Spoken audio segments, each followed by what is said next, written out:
Hello everyone and welcome back to Tilted Table. We apologize for the late start, but as you can see, we're in our brand new studio setup, which is super awesome. So we had to take a little bit of extra time to get started, but we're very, very excited.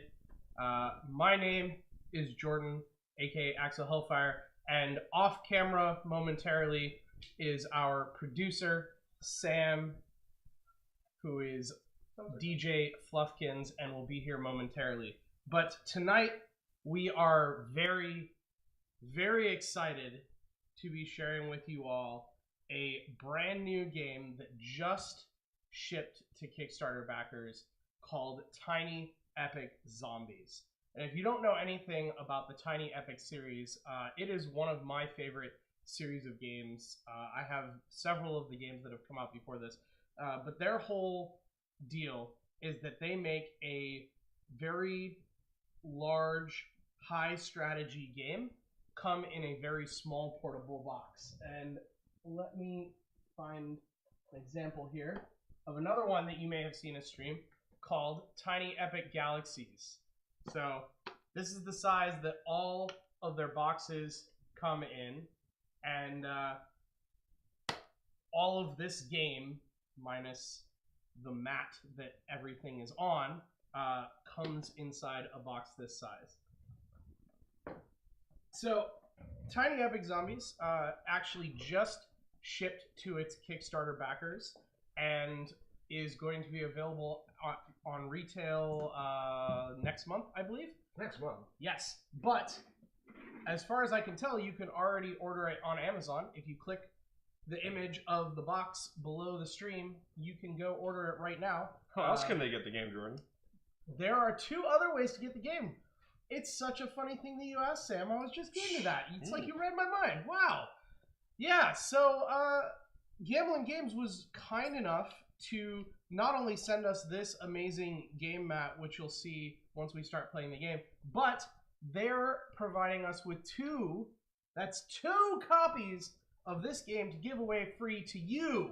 You, and you. All of you. Except there's only Dark two Citadel. games. So Dark Citadel's clearly going to win them both. So if you don't know how we do giveaways on the channel, there are actually two methods. The first of which is you can type !giveaway in the chat for the TLDR of what I'm about to explain. But we will give away one copy to a live viewer tonight. And I'm actually going to have to run away briefly in order to do that in a bit. But we are going to have our chat bot open up a giveaway later on in the stream. And we're going to allow you to buy tickets. Tickets don't actually cost anything except for the tilts that you earn from watching this channel. If you want to know how many tilts you have, just type !tilts in the chat.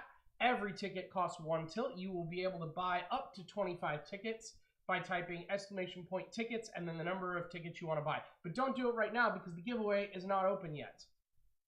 So that's how we're going to give away one copy. The other copy of the game we're going to give away through our Gleam competition. Ooh. So if you've never done Gleam before, it is a great way to run giveaways where you can just do a bunch of quick social actions, such as following us on Twitch, which hopefully you're already doing because you're here. And every action that you do gives you more entries into the giveaway.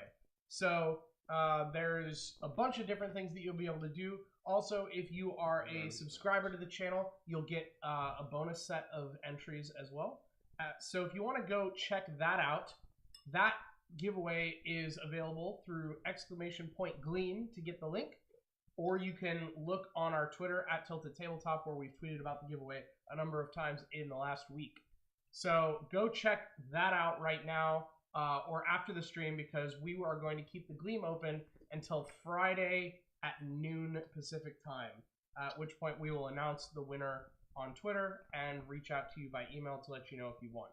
So that's the giveaways that we're running tonight. But let's jump into talking about this awesome game. I have been super, super excited about this game coming out because zombie games are great. Just period. And it's co-op. Yes, and it's co-op. Everything that I've read about it, makes me think that this is kind of might be a good alternative to something like Zombicide, but in a much, much smaller package. So let's jump into figuring out how to play. So there are 4 game modes for Tiny Epic Zombies, of which we will be using one tonight because using multiple game modes at the same time sounds like it would be difficult. So there is a cooperative and competitive version of the game, and within each of those 2 versions of the game, you can play everyone against one player who controls the zombies, or everyone against the game, with the game having AI rules for the zombies. So tonight, we are going to play cooperative against the game, and we are going to have 3 player characters. One for myself. Who's the third character, one for Jordan? Sam, and I one don't see for anyone. you! Oh, Yes! that guy. You in chat will have the opportunity to control the third player character. Yes, it's you, Kit. Specifically you. No. Everyone in chat will have the opportunity to give their input on what they want that character to do. Sam and I will, of course, help provide suggestions and explain what's going on so you can help make decisions. But we'll more or less give, once we present kind of what your options are, we'll more or less let the first person who picks a thing to do be the decider, unless everyone else decides that they want to do something different sort of unanimously. But we'll work on it cooperatively. Kid, I thought we were friends. What is Sacrifice up? Sam. Dark Citadel, Crit Camp, Kit, Cortex. How are you all Dark doing Citadel today? heard giveaway and showed up. Yeah, pretty much. Dark Citadel rigged, winning all the giveaways. So this game, the way this is going to work is we're going to have 3 objectives that we need to complete. And those objectives are up here at the top of the board. Cool.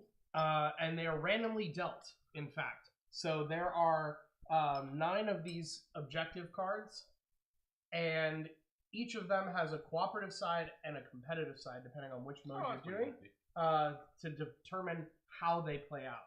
So of the 3 that we have dealt out today, we have to find the exit to the mall because all but one of the exits have been blocked, so there's only one real exit. We also need to call the CDC, and then we need to quarantine the infected zombies. So those are going to be the 3 objectives that we have. Hold on. Helping out the producer. I brought a drink. Oh, well, rip producer. We sequestered our water somewhere. It was quarantined. All right. I don't know if I trust this CDC character. Yeah. Don't give him a ranged weapon, right? I'm actually super excited about the weapons, as you'll see in a bit, because the meeples can actually hold the weapons, which is kind of the greatest thing ever. So on a player's turn, and I'm going to refer to this just to make sure I don't cheat. On a player's turn, you must move 3 times. Each movement is from room to room. Every card, except for the center card, has, I believe, 3 rooms on it. And you can move room to room via the doors, or you can just bust through a flat wall like the Kool-Aid Man. So if you want to, say, move from card to card, even though cards don't have doors, you can basically go through an adjoining wall into an adjacent room, and just you're basically saying that, like, in this actual mall, the because we're in the middle of the zombie apocalypse, it's already been looted a bunch. It's a decrepit mall, and so there are like holes in the wall, and it's kind of rubble-ish, and you can just kind of move through them.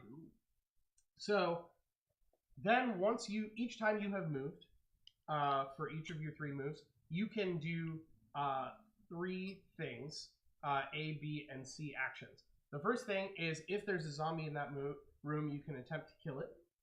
The second thing is you can use that room's ability, if it has one, or interact with a token if there's a token there. And then the third thing is you can collect items if there are items in that room. Once you have moved 3 times, then you will have the opportunity to search the current store that you're in. So we have here in the center of the map, we have the courtyard of the mall, which is where we start. And then we have 8 stores around the courtyard that we're sort of searching through in order to find the exit and complete our objectives. Cool. So movement, I already kind of explained that.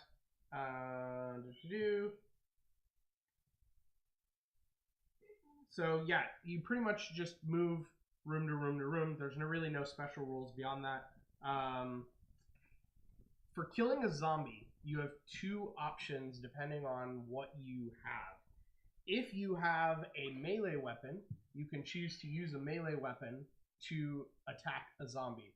And when you do that, you roll a die, and this die has 4 different die faces on it. There is a sort of blood splat thing, which just indicates that you overkilled the zombie, and you immediately get 1 free room move if you choose to take it. You don't get any additional actions in the room that you've left. So if you wanted to use its ability or anything like that, you would have to turn down the room move because you would have left. Hey, you'll be funny. But when you do move, you will then get actions in the new room, except including attacking a second zombie if you want. You can't. The only rule is you can't chain overkills. So if you roll overkill the second time you attack a zombie in your turn, it doesn't do anything. If you roll it a second time in a row from an overkill move, you can do it multiple times in a turn if you were to attack a zombie in all 3 of your normal moves, and then you could get an overkill and potentially have 6 moves. The second thing that you might roll is this little wound symbol here, and the wound symbol means you take 1 wound. And the way that's going to work is we each have these health symbols that will go on our player cards, and I don't think it's quite visible. That's okay. There, it's kind of visible. Basically, you're just going to move up on your player card. You just show it on that one. Okay. Oh yeah, there's one up here. So you start at 0, and every time you take damage, you're going to move it up and up and up and up. There's also a die face that makes you take 2 wounds. What? And then there is a die face that just has no effect. So the odds on the die, there are 2 overkills, 2 normals, 1 single wound, and 1 double wound. So you have an even chance of overkill, nothing, or taking damage, and the only difference is how much damage you take. Ranged attacks are if you move into a room that does not have a zombie, you can kill a zombie in an adjacent room using a ranged attack if you have a ranged weapon. In order to do that, you have to spend an ammo. Now we have these little cute bullet tokens that will go on our cards opposite the wound card, and every time you fire, you're gonna have to move an ammo down. If at any point your wound and ammo tokens occupy the same number or pass each other, you die. What? Yeah. So it might feel a little reminiscent to Red Dragon Inn. Yeah, actually. just a little bit. You cannot perform a ranged attack on a zombie in the same room as you, unless, of course, the weapon itself or your character have some special ability that overrides that. And rooms are not cards. Rooms are specific things. Yes, in there cards. are 3 rooms on a card. Correct. So there are a couple different abilities that you have. I'm going to explain them more in full later, but there is a running ability which just will indicate on the card what ability you get. There is a stopping ability that allows you to immediately end your turn in that room and you to get no more moves or anything. this could be useful if you don't want to take your mandatory moves anymore because you might get trapped or something. There are secret passages. Anytime there's a secret passage token, it connects to any other secret passage symbol on the board. Cool. There's one here. I don't know if there are actually any others. Oh, there's another one here. So you can get from those two cards pretty easily. We can use them. Zombies cannot. They're just considered adjacent rooms. There are some supply tokens here that you can pick up if you're in that room and carry them, and you'll basically try and carry them back to the courtyard. And if you do that, then it will repair our barricade, which I'll get to in a second. Nice. And then there are objective tokens, which relate to some of the objectives that we have set up. So we'll talk about those more later. Finally, once you have used your attack and the room's ability or interacting with a token, or both, you can do both if there's a token and you want to use an ability, then you collect items. So if a store is empty, which is defined as a card has no zombies on it at all in any of the rooms, then you can search the store by freely picking up any or all face-up search cards that are beside that store. So there are these search card sections next to each of these rooms, and throughout the game, cards will accumulate there. And so when you search the store, you can take any or all of them that you want. I think that is it. So once you've done all of those three things and you've completed all of your moves, then you search the current store. And so what that means is everyone is going to start with a search card face down next to them that they don't know for each of their turns. And at the end of your turn, you're going to flip that card face up, and you're going to put it in the pile for the store that you're in. And that's how you start having items show up in different stores. You gotta search first, and then you can collect items. Yes and no. In the sense that the ability to collect items comes earlier in the turn than the search that populates items. So you can never collect the item that you revealed at the end of your turn. But you do have to reveal items in those rooms before you can start collecting them. And so on the zombies' turn, there are a lot more rules here if you have a player playing them. But for the case of us playing against the game, all we have to do is check for noise, which is the card that the player revealed and put in that room. You check the symbol on the card against the symbol of the store, and if they do not match, you add one zombie to each of the stores of the matching symbols to the card. If they do match, you add 2 zombies to each of the stores that match that symbol, and there should be 2 stores of each symbol. So basically you're going to add 2 or 4 zombies on the zombies' turn. What? Yes. Rigged. Yep. So the zombies' turn, as far as I can tell, takes place after each human turn. Yes.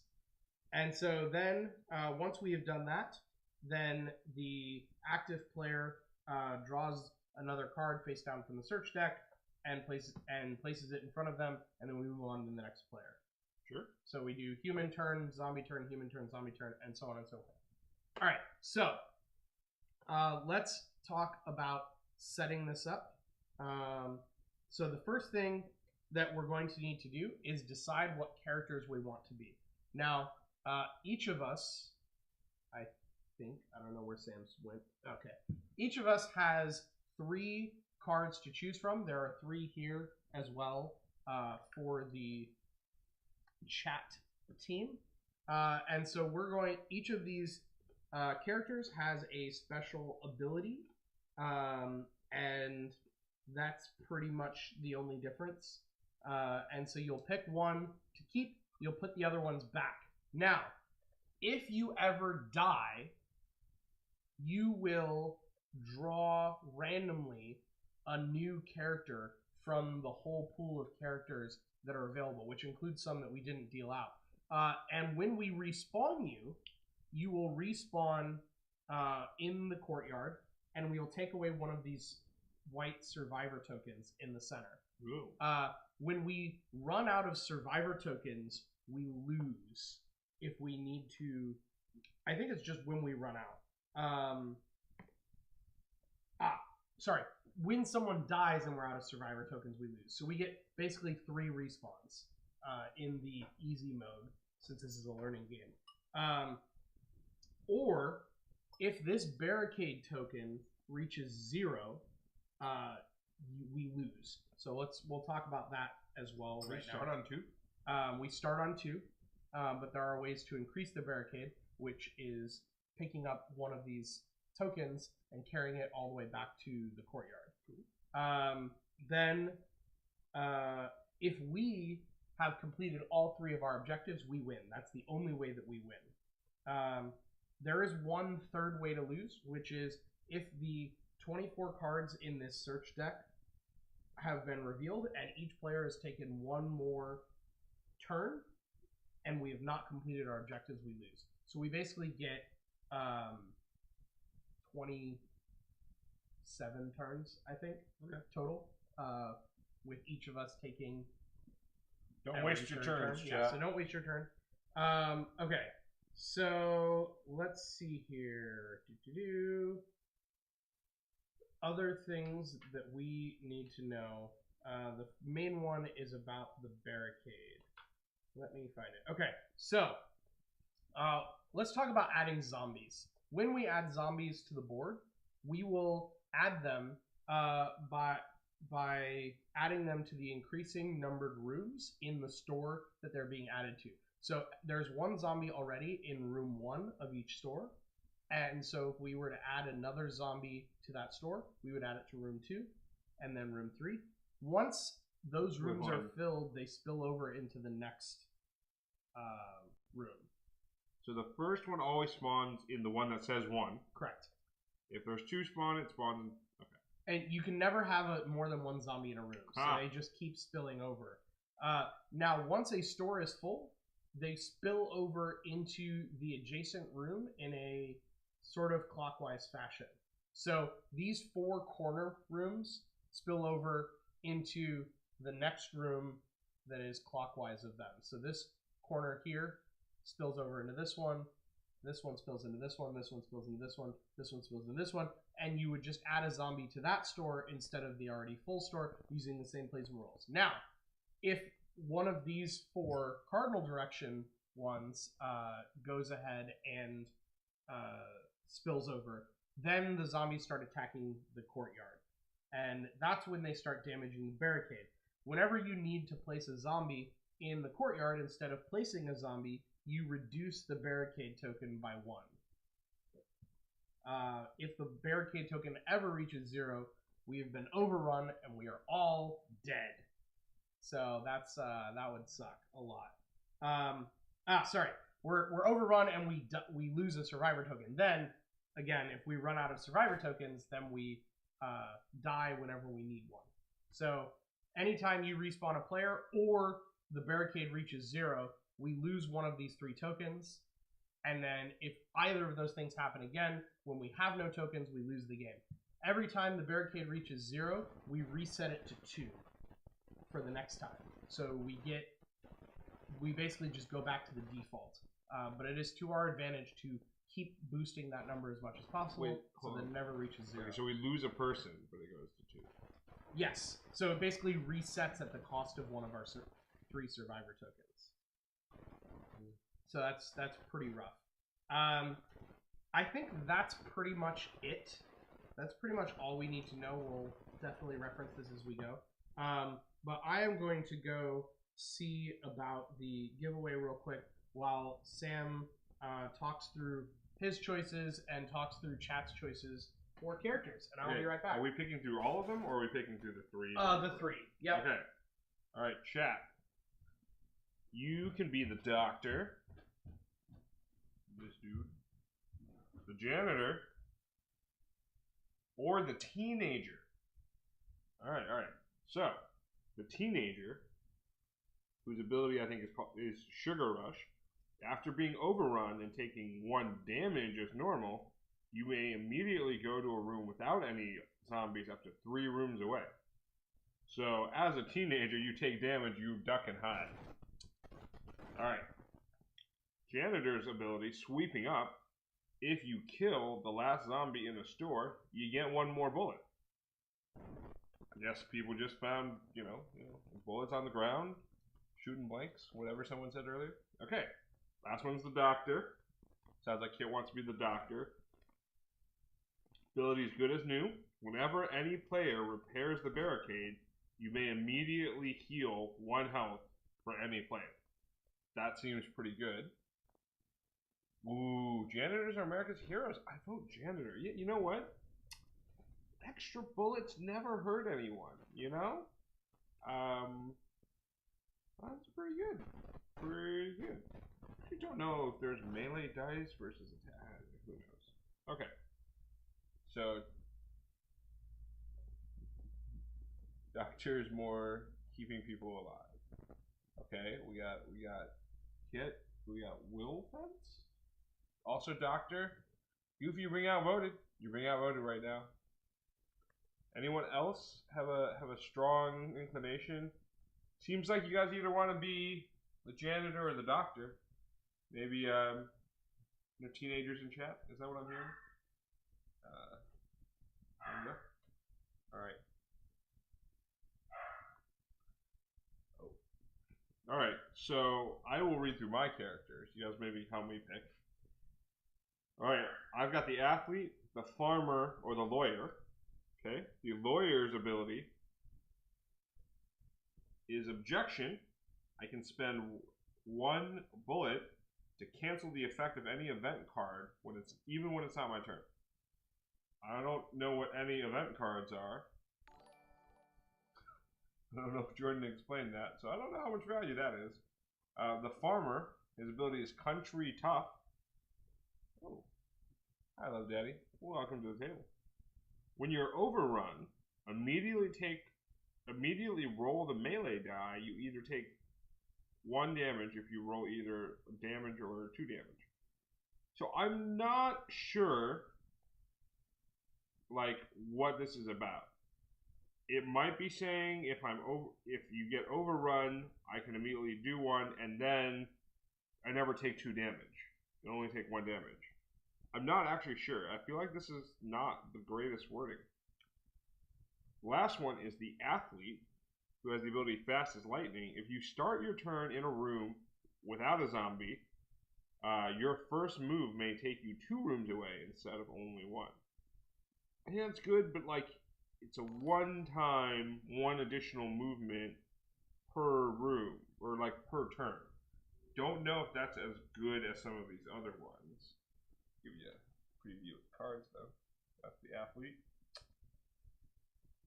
That's the farmer. Got a pitchfork there. That's pretty cool. And that's the lawyer. Really doesn't look like the lawyer's doing anything except just standing there.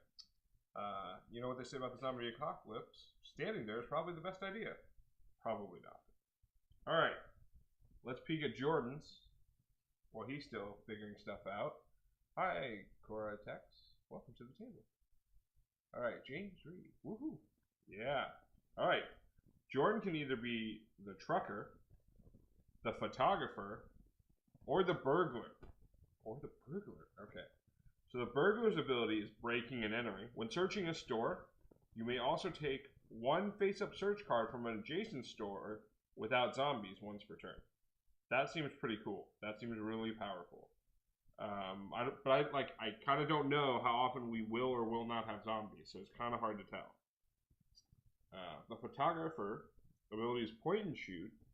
If you end your turn in a store with 2 zombies remaining, immediately gain 2 bullets. That's pretty cool, but I feel like this is a world where we've messed up, I guess unless we're specifically going somewhere with zombies. Ooh. Cards again, you got a chance. Ooh. if each character of ours has the same weapons. Huh. Okay, that's a good point. And then the last one is the Trucker. Brawling Betty. You're an overrun, roll the melee die. If you roll another overrun, kill the zombie, and do not take a wound. Do we take wounds in overrun? I'm so confused. Okay. Alright, so I'm looking at these right now, and it looks like all of the characters have knives. So, we got the Trucker here. That's a knife. Burglar, also a knife. That's a choice weapon of burglars. Definitely. Got the Photographer, also a knife. You know, you never know when you're going to get mugged as a photographer. You got to carry that knife. Lawyer. Don't know, maybe he's a prosecutor. Farmer, also a knife. Even though he has a pitchfork, still has a knife. And then, yeah, the athlete. Somehow, in this, like, skin-tight outfit, there's a knife somewhere. I don't know how. Teenager also has a knife. You know, probably something that they think is a joke, but is actually a real knife. The doctor also has a knife. You know, the doctor works in a tough neighborhood. You know, kind of handy to have it. Makeshift scalpel. Sometimes you need one. Janitor also has a knife. Tough life. Tough life. All right. It's obvious we're in a mall. Knives are half off during a zombie apocalypse. That's absolutely correct. Knives on discount. Knives on knives on knives. Scalpels are so scarce we need a knife. Yeah, that's true. All right. Looks like Jordan's having issues with the bot. He's going to be back soon. So, okay. Do we settle on doctor? You guys want to be the doctor? Ooh, wrong set of cards. Your choices again. Teenager, doctor, or janitor. Happy to reread any of the abilities if you would like me to. By the way, isn't this cool? We have an overhead cam. Overhead cam. Hi, overhead cam. Oh, chat can pick my character. Ooh, you gotta pick two characters, chat. Okay. Alright, so I'm gonna say, chat, pick the doctor. Boom. Chat, you're the doctor. We'll move you up here. We can give you a nice 0 health? 0 health? Or 0 wounds. 0 wounds is what you have. And then a bullet. Boom, 9 bullets. Doctor's Pat, getting heat. Alright, we're gonna pick for Jordan. Ready that photographer again. Remember the photographer, you end your turn in a store with 2 zombies, you get 2 bullets. Trucker, if you're an overrun, roll the melee die. If you roll another overrun, kill the zombie, do not take a wound. Didn't realize you took wounds from killing zombies. That's fine. It's fine. Burglar, searching a store, you can take one from an adjacent store as long as the adjacent store doesn't have zombies. So, photographer is we're fucked. Burglar is opportunistic. Okay. So, got 1 vote for burglar from Kit for Jordan. You know, he is a little wily. I'm sure Jordan has a beanie somewhere. He definitely, you know what? I will say Jordan does not have a pullover hoodie, I don't think. I think he's a zip-up hoodie man. Burglar, okay, loot is always valuable. Okay, good one, Goofy Funny. That's good. It's broken at the moment. Bot is being restarted, sorry. Had to reboot AWS instance. Yeah, that seems like a thing. I've heard those letters before. They make sense to me. Okay. Burglar is good. Burglar is good. Cool. Alright. Yeah. Put the wounds on here. Actually, I should probably take the remaining cards and stick them in the pile. Ooh, looks like there were other characters. I don't know. You guys want to hear what the other characters are while we wait for Jordan to get back? Okay. I don't know who I need to be yet. Maybe I need to ask Jordan about some of the rules. I am, you know, I'm thinking about the farmer. Because I don't know what event cards are, and I don't know how good they are. Okay, it's okay. Just nod and agree. Rigged? Okay, sure. Yes. Yes. Rigged. Nodding and agreeing. Okay, let's see what else we got here. I don't know if these are for different versions of the game. Okay, we got the Fry Cook. Service with a smile. After you reveal a search card, you may spend 1 bullet to cancel the check for noise step. Zombies are still added. Okay, I feel like Jordan didn't really explain all these steps. Oh, the scientist. Whenever a player kills 3 or more zombies in a single turn, get a bullet. That could be kind of cool. Ooh. Oh. Okay. The mall cop, locked and loaded. If you kill 3 zombies with ranged attack, the 3rd one does not cost any bullets. So this right now, I don't usually see mall cops with guns. I don't know if I trust this guy. All right. Teacher. The teacher's ability is pop quiz. Pop quiz. Okay. Draco, we haven't done anything yet. We're picking characters. Long story short, we gotta survive. And there's some objectives we need to complete. You don't go to good malls. Or maybe I go to great malls. Okay. The pop quiz for the teacher. At any time, you may spend 1 bullet to peek at any face-down search card. Feels like a pretty desperate play. Oh, could be the pop star. Okay, the pop star's ability is crushing it. If you roll a splat overrun during a melee attack, you may move up to 2 rooms away instead of only 1. Yeah, I really don't understand what all the rules are anymore. Oh, it could be the mechanic. I'm really surprised that, Twitch staff, not the mechanic. Handy with a wrench, when you repair the barricade, repair 3 instead of 2, and then gain 1 bullet. That seems pretty powerful. Maybe I should just sacrifice myself. I'll be the mechanic. Okay, we're winning so far. We are winning so far. Can we play Paul Blart? Not yet. Only if you die. Okay. Oh, there's the hippie. Okay. Her ability is Free Spirit. If you do not kill a zombie on your turn, heal 2 wounds. That's pretty intense. I actually don't know what the zombie killing is. Oh, the survivalist. Boom, that guy right there. Ability, lead discount. At the end of your move, you may pay 1 bullet to collect a search card from your store, even if there's zombies in it. That seems really good. Alright, we're back to the fry cook. Okay, so I've got all this stuff. Put these back in the box. We'll take the stuff we didn't pick. Also put that in the box. I'll make sure I know which ones are separate, just in case that was a mistake. Alright. Alright, well, I guess until we're booted back up again, let me show you some of the how the meeples work. Okay, so, you see these meeples right here. It's pretty cool meeple, okay? They have these 2 holes. You can put stuff in the hole, like this knife, or this machete. It's pretty cool. We got all these weapons. I'm back! Woohoo! Sorry about that, y'all.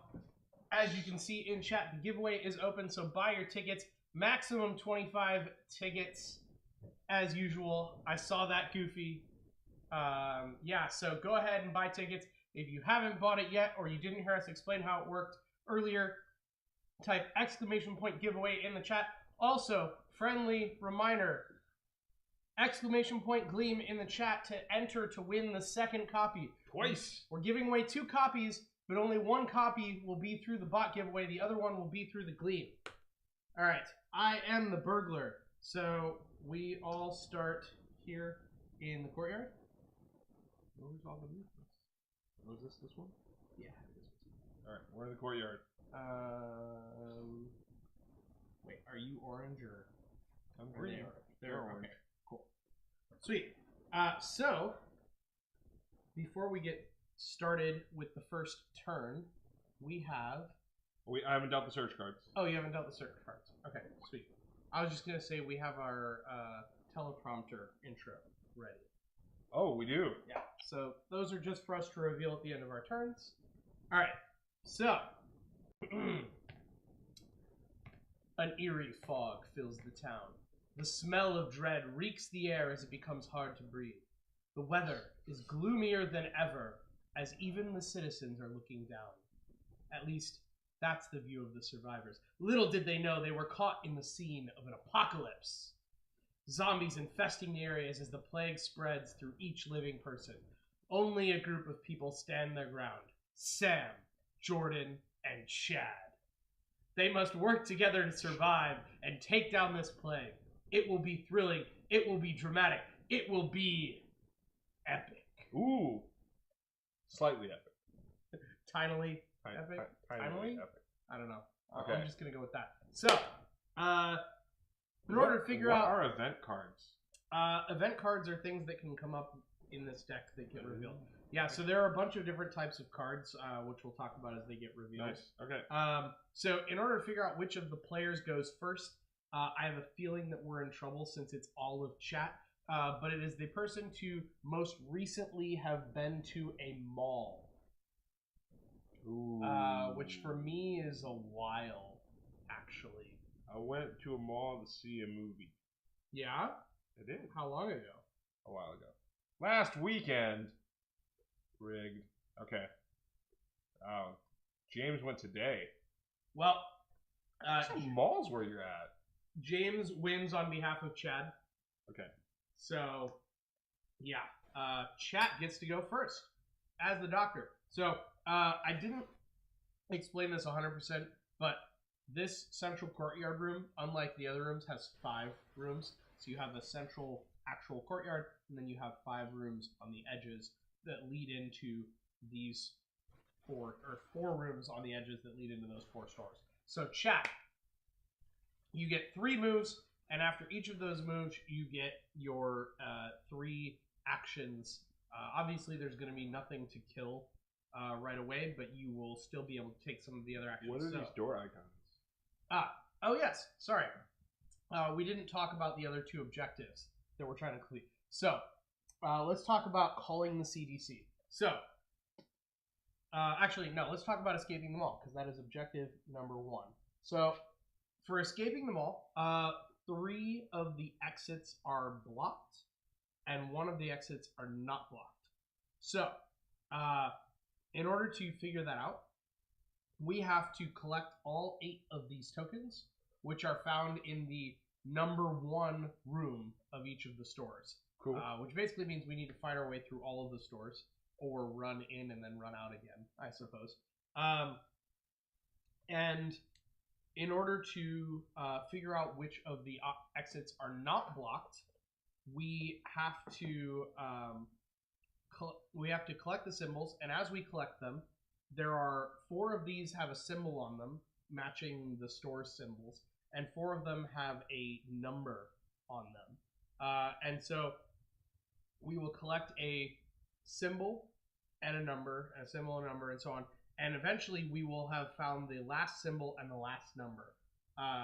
When we have done that, we will know that the card that has that number next to that symbol is the real exit. And in order to win, after completing the other 2 objectives, every player must be in the entrance room of the real exit. And that is how we win. So we fight our way out to that exit. All right, calling the CDC. So in order to call the CDC, there are a couple things here. First of all, we have a radio token in the courtyard. And then what we're going to do is we're going to have to carry the radio around and pick up frequency cards. So only a player who's carrying the radio can pick up a frequency card. And in order to pick up a frequency card, you need to be in a store that is clear of zombies. So when you have picked up a frequency card, let's see here. So in order to pick up a frequency, you just have to, what does it say? It says gain the listed ammo. Trying to understand that objective a little bit better. I don't see actual cards, so there are no actual cards for this, so I'm trying to figure out.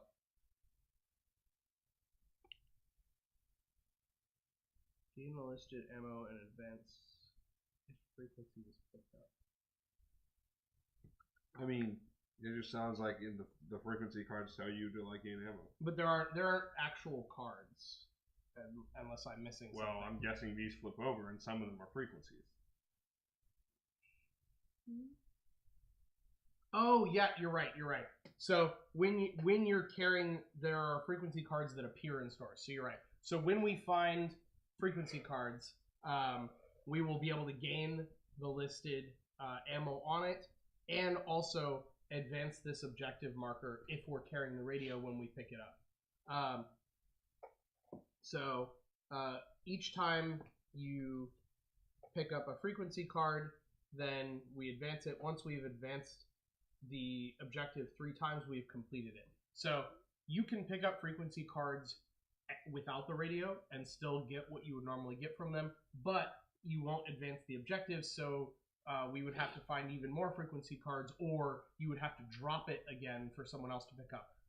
When you drop items, they go in the pile for the room that you're in, unless you're in the courtyard, in which case if you drop an item in the courtyard, you put that item in one of the 4 adjacent stores of your choice. Okay. All right. All right, let's talk about quarantining the infected. So, when you enter a room with an isolated zombie, which is the only zombie in the store, so right now all of our zombies are isolated, you can, instead of making a normal melee attack, you can decide to make a quarantine attempt, and you must declare this before you roll anything. Then you will roll the normal melee die. However, if you roll an overkill, instead of getting a normal overkill, you successfully quarantine the zombie. If you roll any of the other ones, you take the result, whether it is a wound or nothing, and then you roll again. And you keep rolling until you get overkill. So when you're trying to quarantine a zombie, you could potentially take a lot of wounds because you keep rolling infinitely until you successfully quarantine. There's no way to fail a quarantine, and no abilities can be used to help you in rolling. And so, like, rolling a card that kills the zombie, or a face that is like just the zombie, doesn't help you? No, it just means you didn't take damage in that particular roll. Got it. And you have to do 5 zombie quarantines. So, sounds like I'll be quarantining zombies. Yeah. I think it says I take 1 health or 1 wound if I roll either a wound or 2 wounds. So in this case it says no abilities may be used to help in rolling, so I think that your ability would not apply to the quarantine roll, but I could be wrong.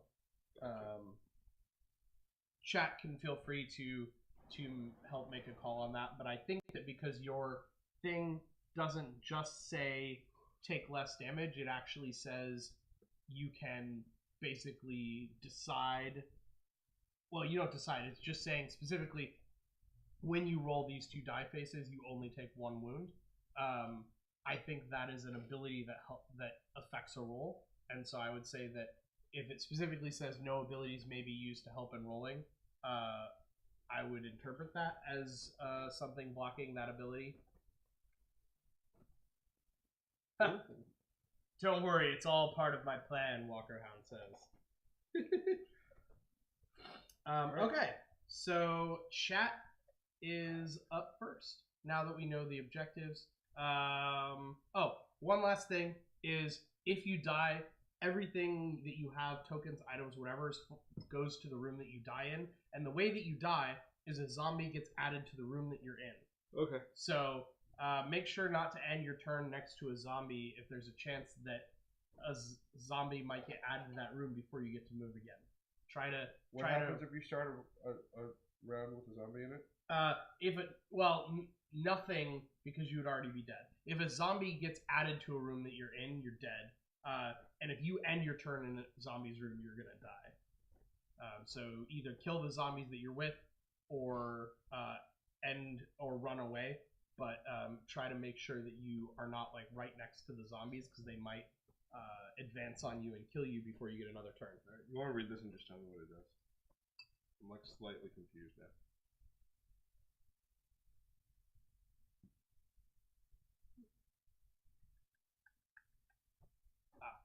Let me double check. I forget what overrun means, so that's what I want to double check here. I think overrun has to do with the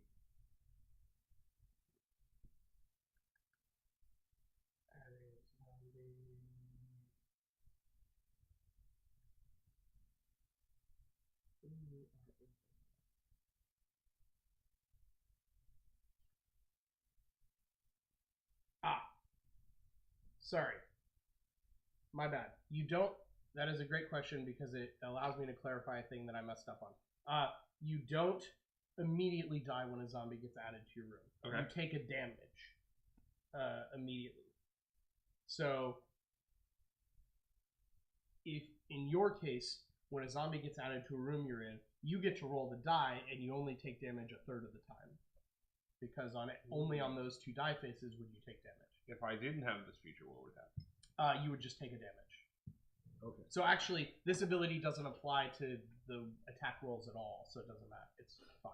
Gotcha. Yeah. So basically, this just means that your character can be a lot more aggressive in being next to zombies because you're less likely to take damage. Does that make sense? Gotcha. Cool. All right. Now we know what to do. So, Doctor. I'm definitely tired. What are we doing? I'm not the doctor. I know. Chat is the doctor. Goofy Bunny. So, chat, you get 3 moves. Your first move is pretty much just going to be picking a direction that you want to go in. And there's nothing you can really do here. So let's just decide which of these 4 places you want to go. We have the Hordes collectibles up here to the north if you want to give them the overhead shot. And then we have, going clockwise from there, we have the Depart Mart, which has one of our 2 supply tokens that we can carry back to the courtyard to increase the barricade. We have the Kickin' It Campin' here, and then we have the Gamlin World over here. And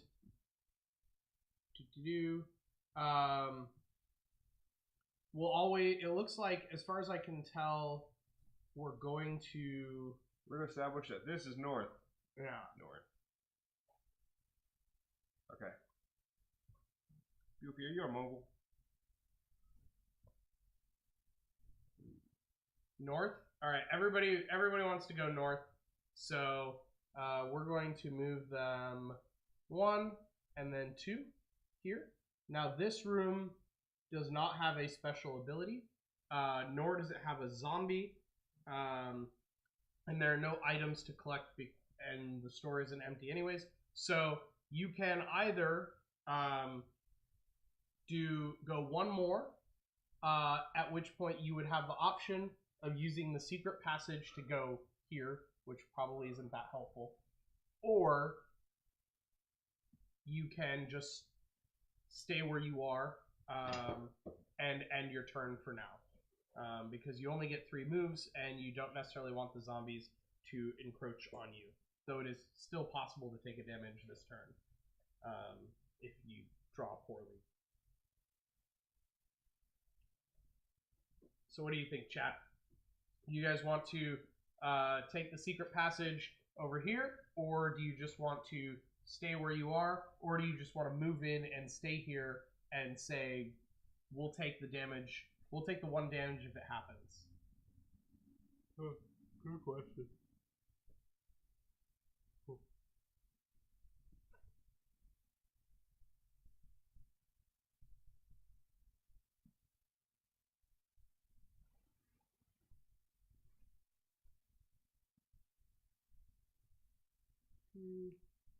Double checking some of the movement stuff.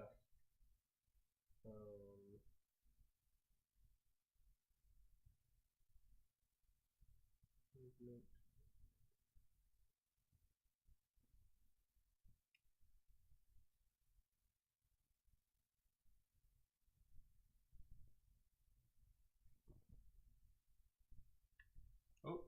missed it. Pizza showed up. Okay. So, yeah, Kit, we're just asking if you guys want to end your turn a lot. Looks like Will Fence wants to end the turn. So basically, if you end the turn here, there's a very low chance that zombies are going to attack you. If you move in here, you could end your turn, and there's a higher chance that a zombie might get added there. But the worst thing that happens is when a zombie gets added, you would take 1 damage, and then you would have to leave that room at the beginning of your turn because you have to run away from the zombies. But then you would be closer to this token, and you would be able to like grab it, kill, and try and like fight your way back out if there was a zombie. Okay. So do all of the zombies have to be gone from the store for us to even look at the token? What does it say? Yes. There have to be no zombies in the store in order to grab the token. Okay. All right, so chat wants to end their turn there. So that goes to you, Sam. All right. I'm going to get aggressive. You've got the character to do it. Okay. So I'm going to move Be here. aggressive. This is 1, right? Yep. 2. We'll go 3. All right. Go punch. All right, so you're attacking the zombie. So you have a knife right now. Everyone has a knife and a pistol. So I could have shot. Yes, if you wanted to spend an ammo instead, you could. Up to you. Nope. Go to melee. Go to melee. Yeah. Ammo seems precious, All right. so perfect. I hit him. You hit him. He dies. Melee attacks always succeed. It's just a matter of what's the aftermath. Oh, really? Yes. Goofy Funny. Your ability is whenever any player repairs the barricade, you may immediately heal 1 wound for any player. So we can repair the barricade by carrying these 2 supply tokens back to the courtyard. All right. Which is pretty sweet. That was my 3rd action. All right. Oh, sorry. We already started cheating. First we had to do was take the zombie turn before Sam's turn, which shouldn't affect Sam's turn too much. But we found a frequency card. Okay, wait, do we all flip? No, this was the end of their turn. So it was a frequency card, which immediately gave you 1 ammo when you pick it up, and you can use it for the scenario that we need. Speaking of which, I guess one of us should pick up the radio at some point. But we didn't know where they were, so I can do that. Well, also you can pick stuff off empty other stores. Yeah, I guess. Well, they can leave it, and then I can follow them with the radio.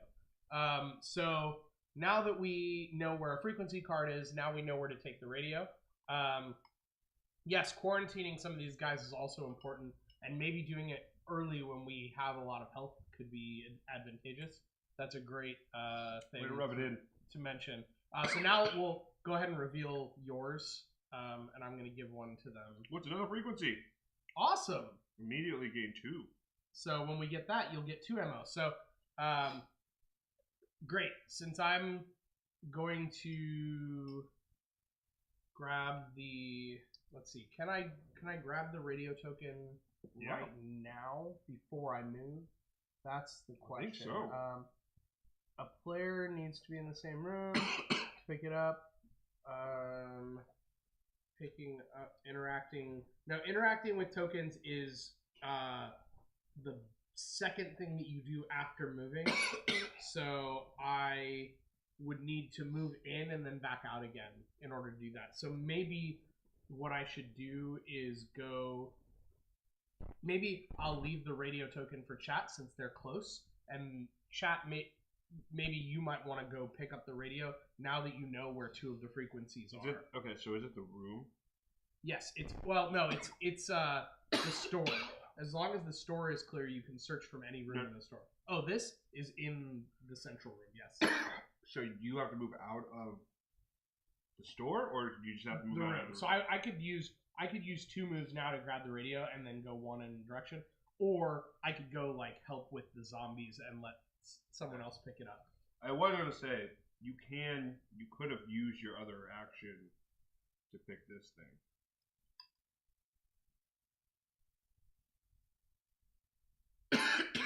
Now, not useful right now because, like, you are full on right. bullets. But you could, like, in the future, you could do that. Oh, for my ability. Yeah, because this room is clear, so you can pick it up. Right.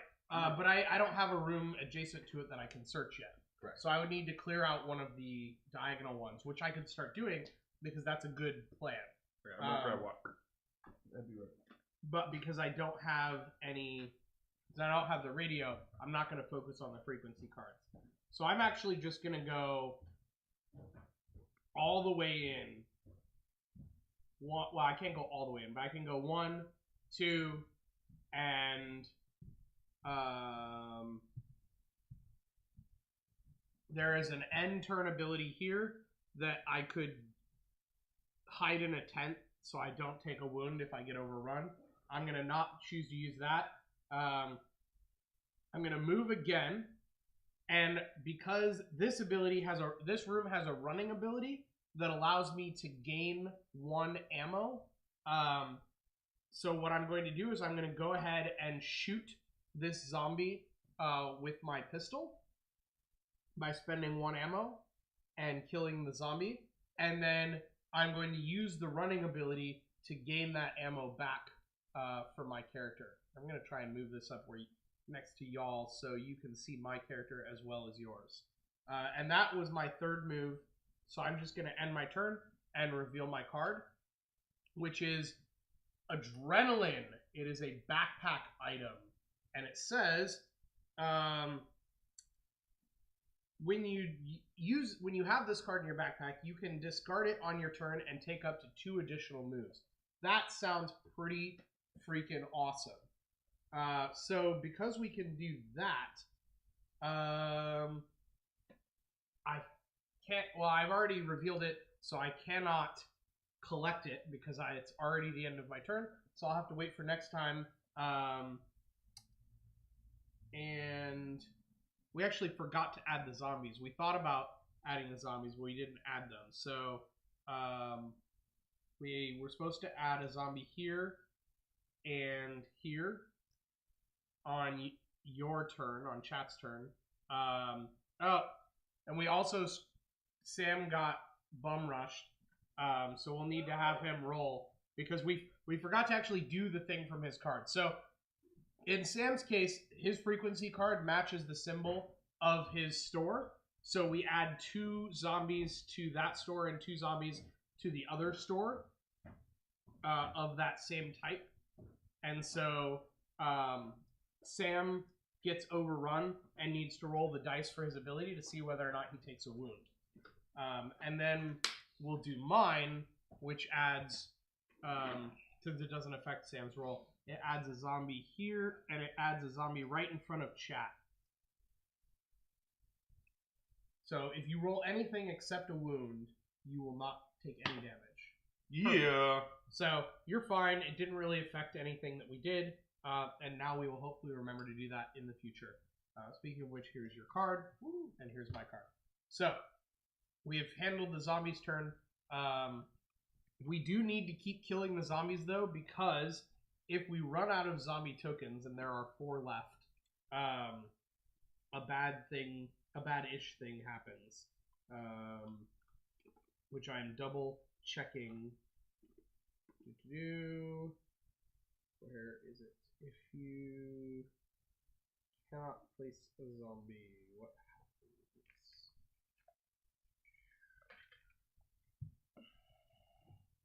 I just had it, and now I lost it.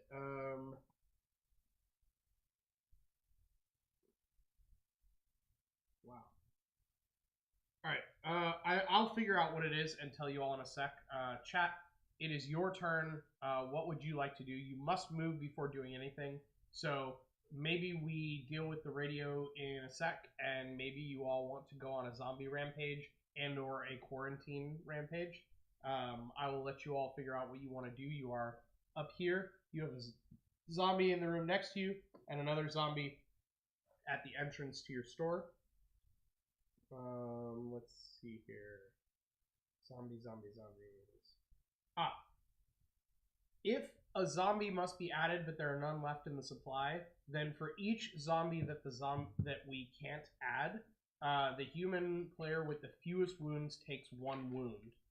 Oh shit. So if the players are tied for wounds, then the person with the most ammo takes the wound. If it's still tied, then we get to choose. So basically, if we don't kill the zombies fast enough and they just start piling up and we run out of zombie tokens, then we just start taking direct damage. So we definitely want to clear these zombies.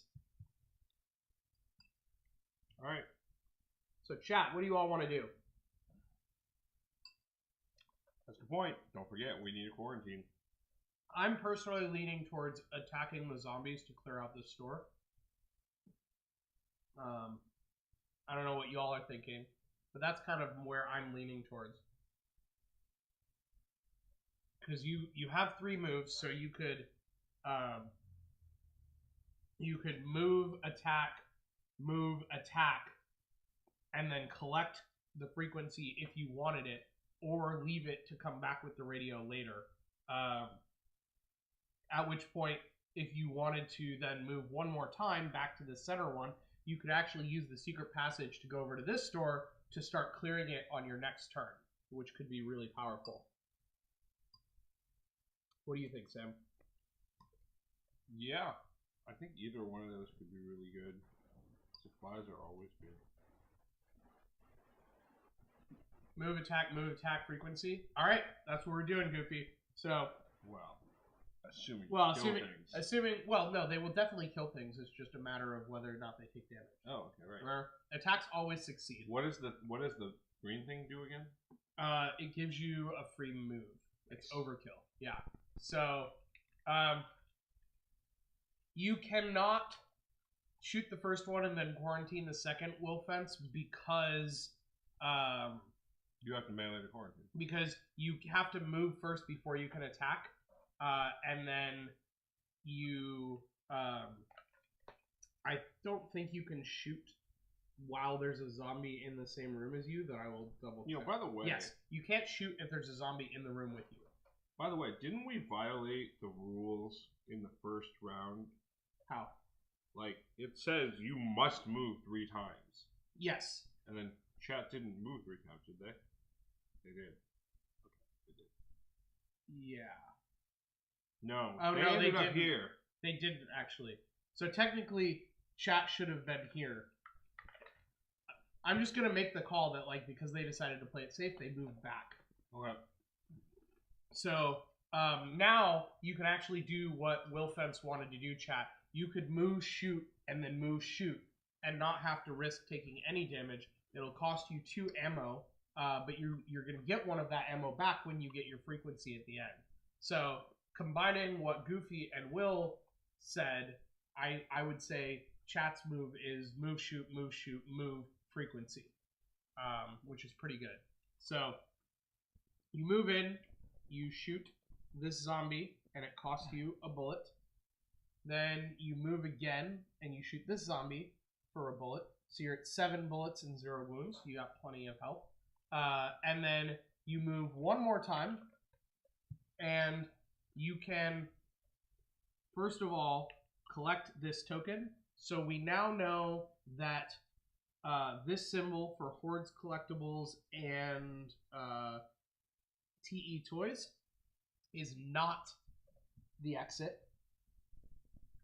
And then, oh yeah, you actually also collected one. We forgot.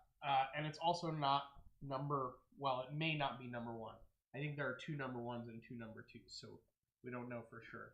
And then you all collect this frequency card, which allows you to immediately gain an ammo. So you pick up these, like, just immediately? Yeah, so because one of the things that you can do after your attack is you can use the room's ability and you can interact with any tokens that are there. So you can just do that for free, basically. But you have to get there. Okay. Cool. So that's chat's turn. So now we need to reveal their card. Fireworks, which means it matches this. Well, first of all, it matches the symbol. But secondly, It is a backpack item, which means that it goes in your backpack when you pick it up, and then you can use it later. Discard this card in your turn and take up to 3 zombies from anywhere and place them into any room without zombies. So you can basically move the zombies by attracting them with fireworks, which is pretty cool. Secondly, because it matches, now on the zombies' turn, we have to spawn zombies, which means chat gets overrun by zombies, and then we add 2 more. We add 1 here, and then this store is full, so then we add 1 over here, making this store full. So Sam definitely wants to start clearing out zombies, because if we ever have to add more to this one, it's going to start hurting our barricade. So you can start to get an idea of like how quickly the barricade can start getting damaged, and us risking an issue with losing our survivor tokens. So Sam, what would you like to do? So I can't attack him because I have to move first. Correct. So I'm going to move and attack with the melee. Yep. Ooh, take a damage. Okay. But you do kill the zombie. Okay. Always. Now I'm going to move here. Kill the zombie. By the way, what's this? This is at the start of the turn I can gain a bullet? Yeah. It's in the rulebook somewhere. It's like no, it's after your attack that you can gain a bullet. There's also another thing that I want to look at really quick, which is I forgot to mention, and I don't think we violated the rules at all, but the zombies have a special ability, and in this case, the special ability helps us. These are greaser zombies. So when you're adding zombies, you skip rooms that have a gear icon in them unless there's a player in them. Now, that doesn't... This one has a gear icon, but that was the first room that we started with. And this one I was in. No, we actually did skip it. So there's no zombie there. This one was the starting room, so it already had a zombie from the beginning of the game. But this one, we actually don't place a zombie in. Wait, but isn't that a bad thing? Doesn't that mean there should be a zombie here? Yeah, actually, yes. So it would... we actually took a damage to the barricade. Nothing we could do about that. So, because they're greaser zombies, they don't actually populate the rooms with gears in them normally, which means that they spread faster. Okay, so I'm going to move back here. Okay. Shoot this guy. Yeah, also, while you were there, you could have picked this up either time. So that I can pick up stuff even when stuff isn't clear? Because it's a token, I think. Yeah, pick up supplies is just the ability in that room. So the things that you can't do unless the room is clear is pick up these. Okay, well then instead of that, I'm moving in. Okay. Great. What? I need to be all the way in. Yeah, so next turn you'll be able to use that. So hopefully we will survive that long. Okay. All right. Go ahead and reveal your card. All right. It's a backpack item. It's a grenade. And you don't have to put it there if you don't want to. Because you've ended your turn in the courtyard, you can choose any of these 4 rooms to put it in. Ooh. So I'm actually about to search my room. So if you wanted to give it to me, you could, because I'm going to get these cards. But the grenade means we're going to be spawning zombies in the door symbol rooms, which is okay because it doesn't match this one.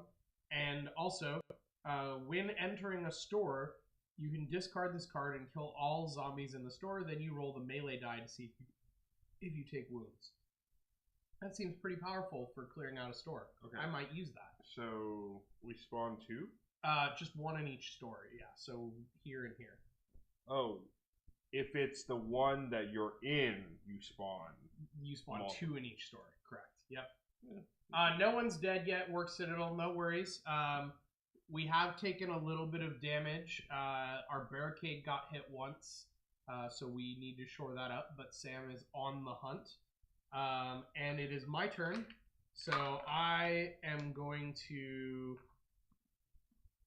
go here and pick up this token. So we found the number 2, so there's now a 50... We still don't know which number it is, 50-50. and I am going to collect items. So I'm going to pick up the grenade and the adrenaline shot, so they both go in my backpack. And then for my second move, I'm going to go here, which would let me, let's see, I can shoot things in adjacent rooms, right? So, Why did I lose a bullet? Because you shot something? No, I don't think I did. Oh, you were going to shoot something and then I you decided changed not. it. I want to double check. Adjacent room. So I think, yeah, okay. So I think I can shoot one of the zombies in one of these stores as part of this turn, and then gain the ammo back with the ability. So I'm actually going to shoot this zombie here. Yep. And go ahead and gain that ammo back with the ability. And then for my third move, I'm going to move into this thing, and I'm going to use my grenade because I might as well do it while it's full. Okay. So I'm going to discard this card to kill all the zombies in the store, which is going to give us some breathing room here.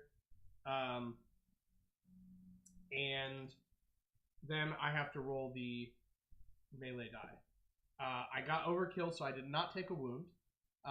And now that I'm in the store, we can talk about what the motorcycle does. Sam.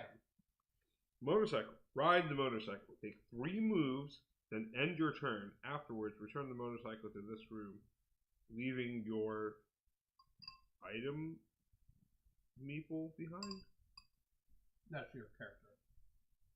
So basically, if I'm in this room, I can, using the room's ability, ride the motorcycle and do 3 full moves, and then put the motorcycle back, but leave myself behind, is what it's saying. Cool.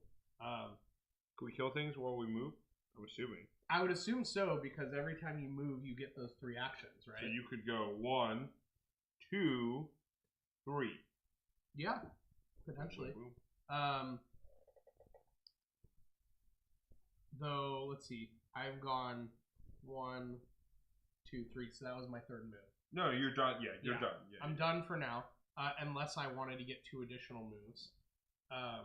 But I don't think I don't think I want to, because I really want to get this token next turn, and it's not worth spending it now. All right, looks like it's time to flippity flip. We're gonna flippity flip. By the way, you should probably give me a card. Oh, yes. Okay. Submachine gun.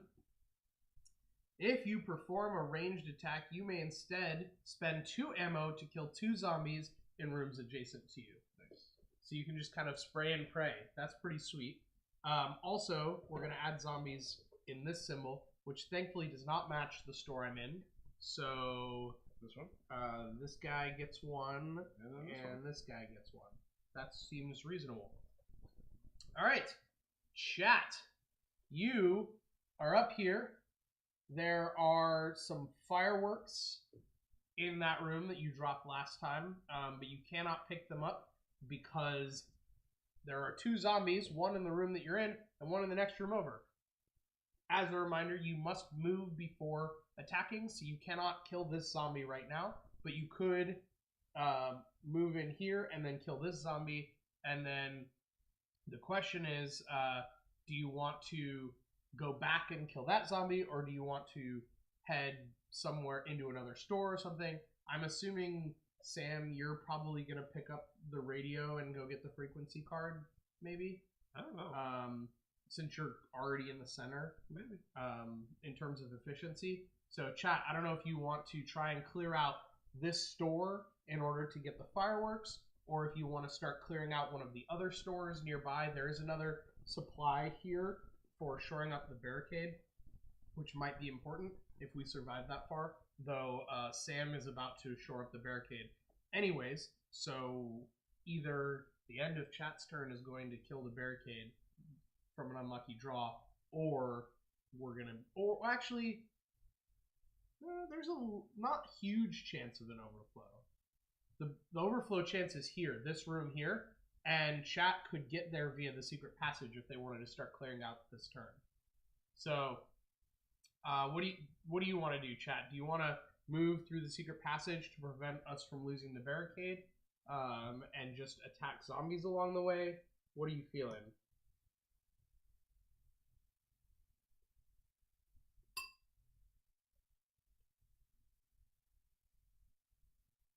Like move melee, move melee. And then it could be another move melee. Also, this room here, the central room in this store, has a running ability which is called bonus round. If you performed a melee attack against a zombie in this room, gain 1 additional move this turn. So you could clear out this entire thing. Yeah, so chat could potentially kill 4 zombies Probably the best. and get this token and prevent us from most likely, well, for sure prevent us from being overrun. So that Sam can shore up the barricade. Passage and kill. They want to kill zombies. All right. So here's the first kill. Would you like to do the honors? All right, we'll take turns. Rip. Sam rigged it. You guys took a damage, but you killed a zombie. So now after that attack, they use the secret ability to move the secret passage, which does not even cost them a move. That's not a good thing. Well, I mean, You want it to cost them a move. yeah, but there's no other way to get there. So they won't be able to clear all 3 zombies, but they'll be able to clear 2 of them. Right. We So can just read it. I'm confirming, but It's considered adjacent, so you do move. oh, you're right. Okay, it's not an ability. So so then for their move, they move in and they attack again. You are the VIP. Boom. Aha! I rolled. Sorry, I didn't realize this wasn't on camera. I rolled the skull, so you didn't take any damage. And then you move in once more. And Sam rolled an overkill. Oh, that's even better. Well, maybe. Actually, No, the 2 abilities should it stack. literally doesn't matter. No. So, in the case of an overkill, you get the... yes, it must be the only zombie in the store, so you'll get a chance to decide on a quarantine right now, Willfence. So, in the case of an overkill, you are given the option to get a free move, but when you do that, you cannot take any more actions in this room that you're in. So they can either take the overkill and get a free move here, or they can not take the overkill and use the ability to get a free move. So the net result is exactly the same, because the store is not empty, and so they can't collect items. And there are no items anyways. Okay. So Looks like they want to go. yeah, so your bullets are at 8, but you have 2 damage, Dark Citadel, so conserving ammo is probably good right about now. Also, though, when I go into the middle and buff the barricade, you get to use your ability to cure 1 health. Yes. And you'll be able to use an ability to heal yourself. Correct. Because that is the ability of the courtyard, is you get to heal 2 wounds. So, Straight. with your free move, which can come from the overkill or this ability, either way, chat moves in here. They can, well, they'll pick this up in a sec. But first, chat, would you like to attempt a quarantine? Since we finally have a store where that is the sole isolated zombie. And as I mentioned before, a quarantine, you will keep rolling this die over and over and over again until we get an overkill. Which means that anytime you roll wounds, in the meantime, you will accumulate damage. If you roll just the zombie face, you won't take any damage, but you will have to reroll. So there's a 1/3 chance that you will just get the quarantine. Otherwise, you keep rolling until you get the quarantine. This seems as good a time as any. If you do take a lot of damage from this, you'll be able to heal yourself next turn, as Sam said. So, all right. You want to seal it up? All right. Let's see what we can get here. Oh! Oh! That first roll overkill. Quarantine the Get that zombie, shit out of there. which means we can move that objective up Boom. to number 1. And now that you've done your attack, we've revealed that the number is number 1, but we still don't know what the symbol is. Who? So that's where we are. And that was your Oh, last one more? turn, chat. No. They did 1, 2, 3, and then they got a bonus move. Ooh, So we'll reveal the card. And it is rip. It is a bazooka that happens to share the same symbol as your store. So first of all, it's a ranged weapon. After a ranged attack, you must roll the melee die. If you roll an overkill, all zombies in that store are killed. If you roll either of the wound phases, you have to take those wounds. So the bazooka could kill everything, or it could hurt you. So we're adding 2 zombies here, which does mean that the doctor gets overrun by a zombie being added to their room. But chat saved us and saved our barricade, because this is exactly what would have happened. Even if chat had not been in this store, we would have added 1 zombie and it would have overflowed this room. So clearing it out was absolutely the right choice tactically. And it only cost us 1 wound, which you're about to get back, because it is Sam's turn. my turn. Go in here. I heal 2, so we'll go back up to 0 wounds. I'm going to trade this tokeny thing back in. Where's this go? What? It just goes back to where it starts so we can get it again. What? Yeah, Rigged. it's pretty awesome. Alright. Move that up. I do also get a supply card, which is the skateboard. So on my turn, I can discard this card to go to any room. Move Nice. to go to any room. That's pretty good. Picking up the radio is a free action. So you're or- discarding that item into which room? Well, I'm not yet. No. I Oh. draw us from the supply deck. Oh, nice. Okay, sorry. I missed that detail. That's important. Sweet. So yeah, that just goes in your backpack, which is kind of off the right side of your board if you want to put it there. Doesn't super matter, but And then, this bazooka is here. so that's just 1. Do I pick up the radio for free, or do I have to pay to pick up the radio? You pick up the radio for free because it is just interacting with a token. Okay. You can just put it on your card to indicate that you're carrying it. That was your first move. And you can also heal, which you did. So now you have 2 more moves available to you, Okay, so I think it's 2. unless you want to use the skateboard to just go anywhere right now. Nope. Then it's going to be 3, and I'm going to shoot. Got it. So I'm going to shoot, Mm-hmm. which will kill this dude. Uh-huh. I don't need to roll for shooting, do I? No, it just costs an ammo. Okay. Which means I get this again. Right. Oh, by the way, we should heal the doctor. Yes. Doctor, I assume you want to heal yourselves because neither of us have damage. Now, this is not great, because I don't get 2 bullets, but I'll at least get 1 bullet. And you have advanced the CDC by picking up a frequency card while carrying the radio. And if you chose to, you could use the skateboard right now to go back to the center and turn that supply token in and put the barricade all the way up to 5.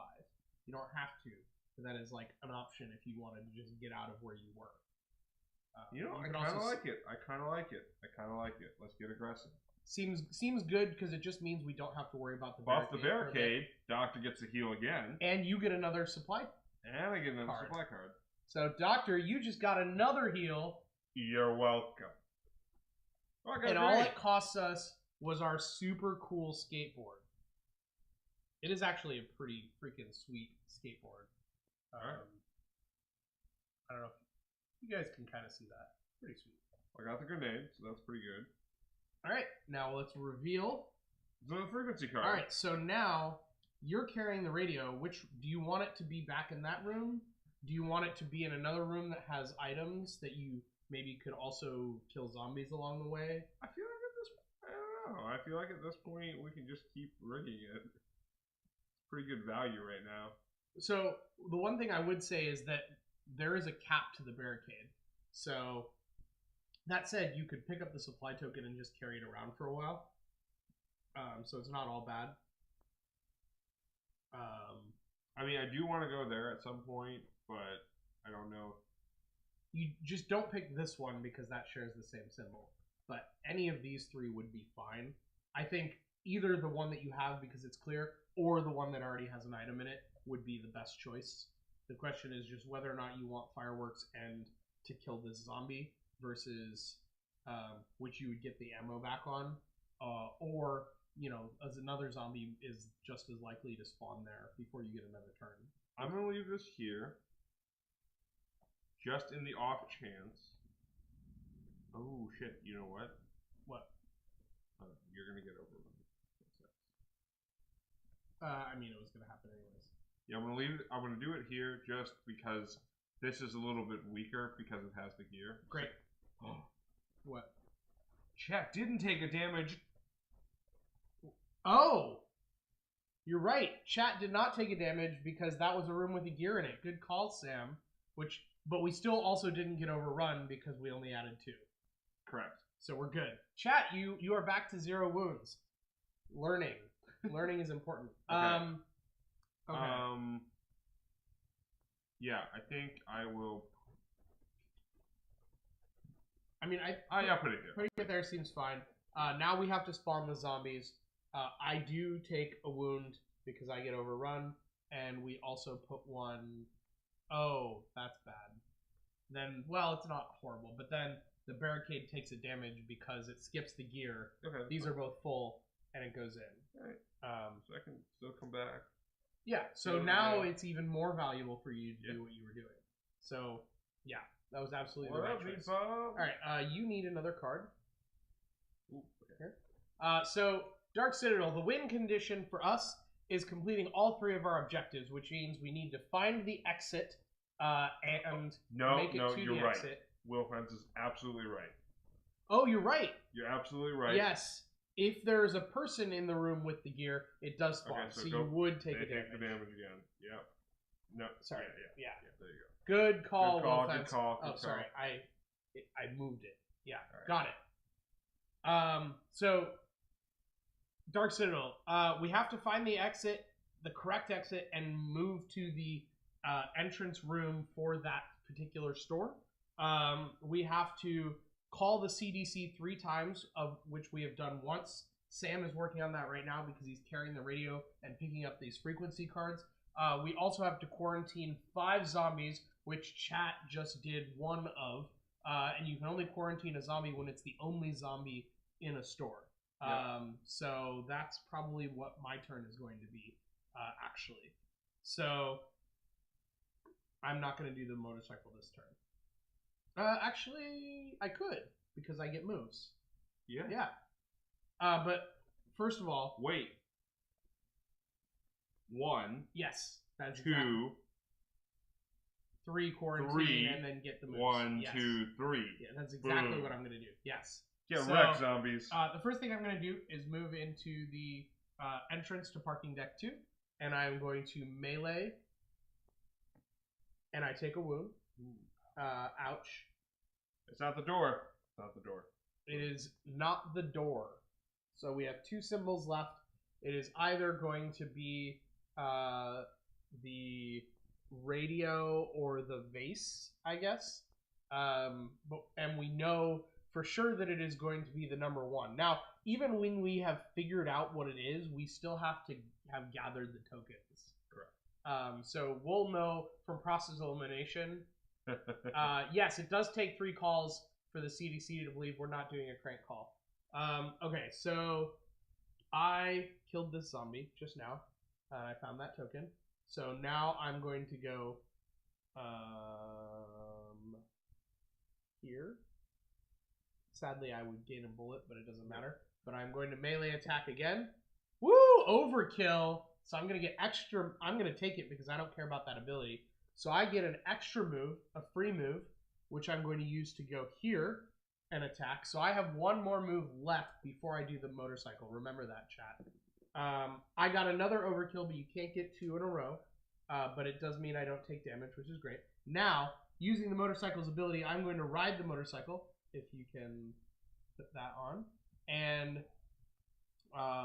sadly, we haven't actually picked up any weapons yet. Although we have a bazooka soon. So when someone gets the bazooka, they'll be able to do it. Okay, so I am going to ride here as my first move, and I'm going to actually no, I am going to ride here because there is a bit of a joining wall, and I'm going to shoot this zombie because I'm thinking ahead. And that costs me an ammo, but then using the room's ability, I'm going to gain an ammo. Nice.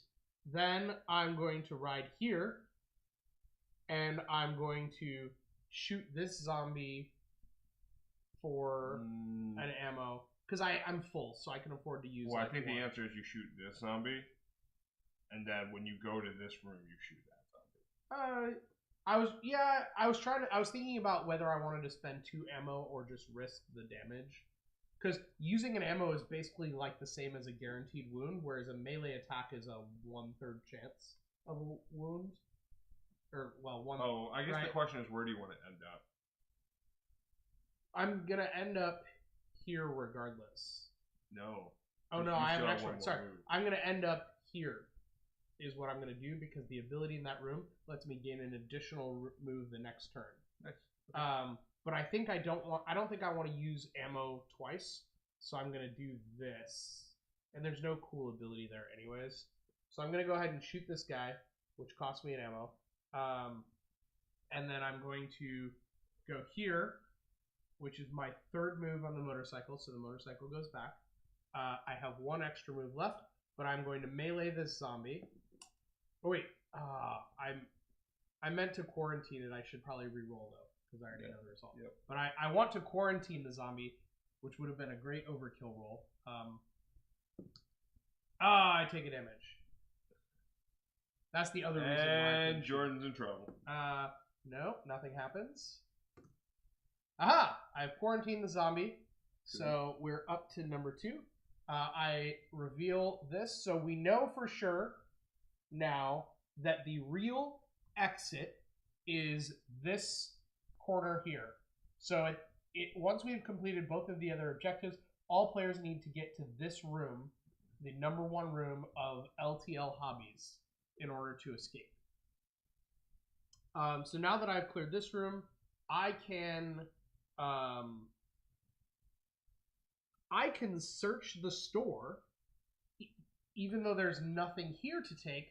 Because of my ability, I can take 1 search card from an adjacent store, so I'm going to take this bazooka. Chat, he stole your bazooka. Yeah, rip Chat's bazooka. Which is pretty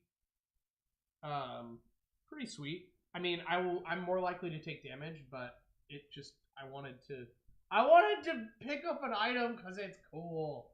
So chat, this is the real reason why you should get this game, is because I'm literally carrying this bazooka, which is kind of the most awesome thing ever.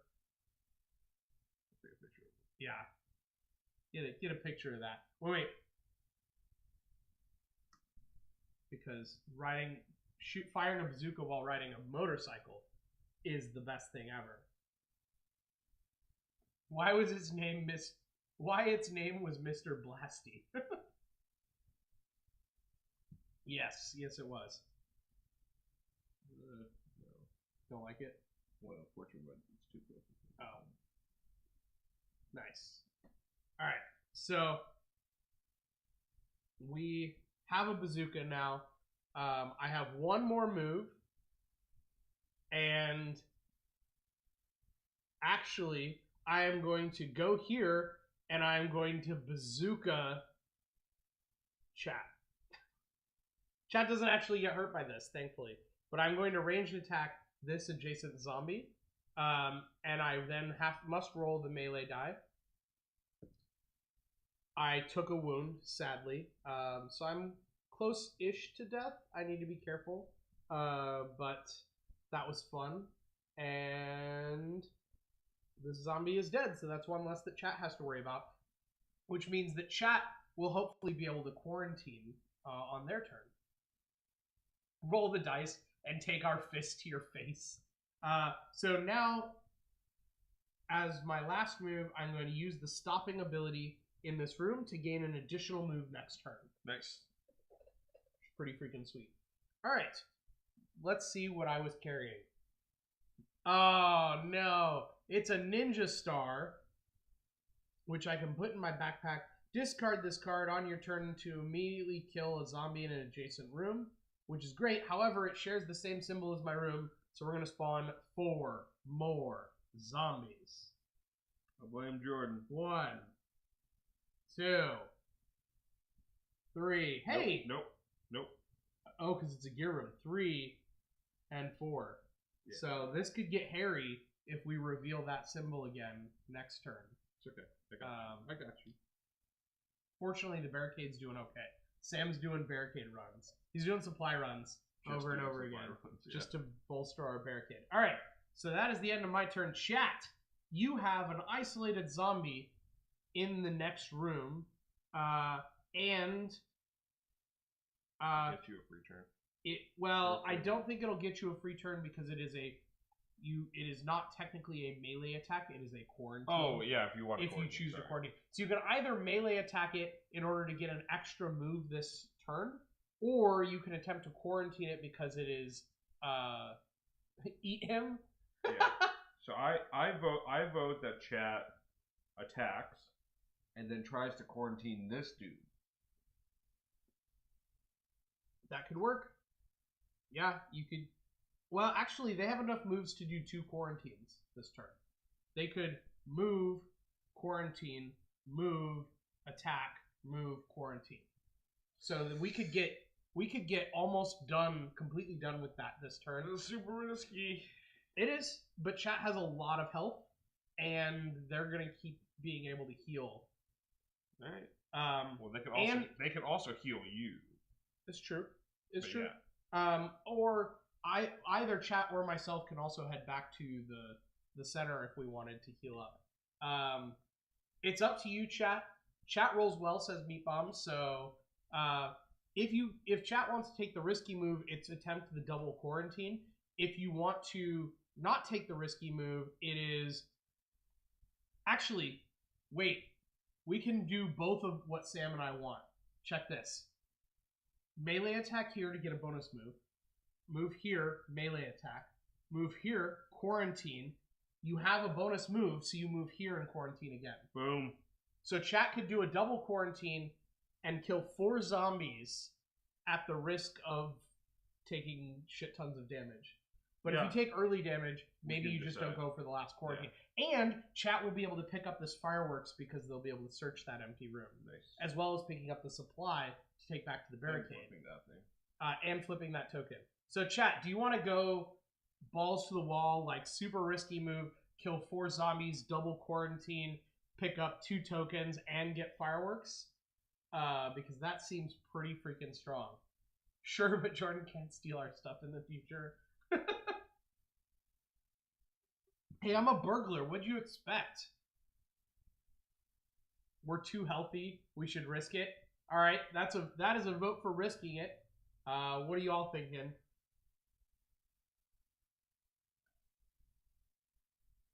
The bonus here is that like it clears 3 of the stores, which puts our barricade at less risk, and it puts chat in position to either to maybe clear this one and get this token their next turn, which would be pretty nice. You're up for it, Kit? All right, let's do it. So chat moves here. Feel free to do the honors. Melee attack on this guy. Off the table. Overkill. Doesn't matter. Means, wow, both times you're in the room that gives you a bonus round, you get the overkill. Yeah. That's helpful. Does an action movie backflip right now to go over the broken wall into the next room. Well, it's actually good that it's overkill here. Because, well, no, it's it doesn't matter because we can still use it later. Yeah, so we're actually not using the overkill. We're using Correct. the bonus round in case we roll another overkill. Correct. Now, chat melee attacks again, and no damage. And then they reveal the number 1. So we just need 1 more token to be able to get out of the exit, which would be great. Now, chat moves here and attempts a quarantine. Don't screw it up, Sam. All right, no damage. Ah, 1 damage for chat. Hey, they got it. We got it. So that guy's quarantined. So we have now quarantined 3 of the infected. And chat gets to pick up this supply token for later. And then chat moves here and attempts another quarantine. No damage. 1 damage. And it's exact same rolls. Quarantine. Exact same rolls. So chat Chef gets is OP. another It's true. quarantine, and we only need 1 more quarantine to finish that one, which means really someone's just slacking with the radio. I should fly to Jakarta and try to remove some of the red disease cubes. Expansion Too soon. idea. The expansion idea is you play this game as a mini game every time you fly somewhere in pandemic. This is how you simulate like Nice. removing the infection. Okay, so chat also gets to pick up these fireworks, which go into their backpack. I'm going to move this so that we don't think it's part of their room. And what is their supply? And now that is the end of their turn, so it is... Whew, that was close. Rip me, though. But it is a first aid, which allows you to... When you pick this up, you immediately heal 2 wounds, and then you discard it. You cannot save it. It is an immediate use upon pickup, and that will go there. And then we have to add a zombie on top of me, so I take a wound. Ooh, and barricade takes a hit. And the barricade takes a hit because there's a gear in that room, and the rest of it is full. But that's okay. We've got people who can shore up the barricade, and we're actually doing really well because we haven't lost a single token yet because chat is OP. Okay, can I fire from this room? Yeah. Okay. Yep, because it's adjacent.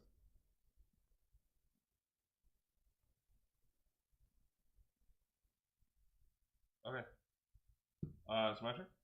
Yes. Okay, so I'm going to come here. I'm going to fire here. Okay. Great. Costs you an ammo. Then I'm going to quarantine here, Perfect. which will be our last one. He's going for it. Nope. No damage. Got And it. got it. Alright, so it goes on to the So, completed. yep. So we have quarantine 5 zombies. That is complete, chat. We are done with that one. Right, I'm going to gain my bullet back. And just because I can, I will grab Gain your bullet back. Oh, from that ability. from Nice. getting into there. And then I will take the supply token. And you're gonna Take search up the room. Yep. Oh, which is ironic. 'cause Which, I yeah, that's why I was wondering. So you pick up the frequency, and because you're carrying the radio, we increase that. So really, at this point, we just need to take enough turns to get another frequency card out there. Yep. That's what it is. All right.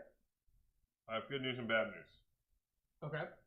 Good news is it's a frequency. Bad news is it's the same symbol. Great.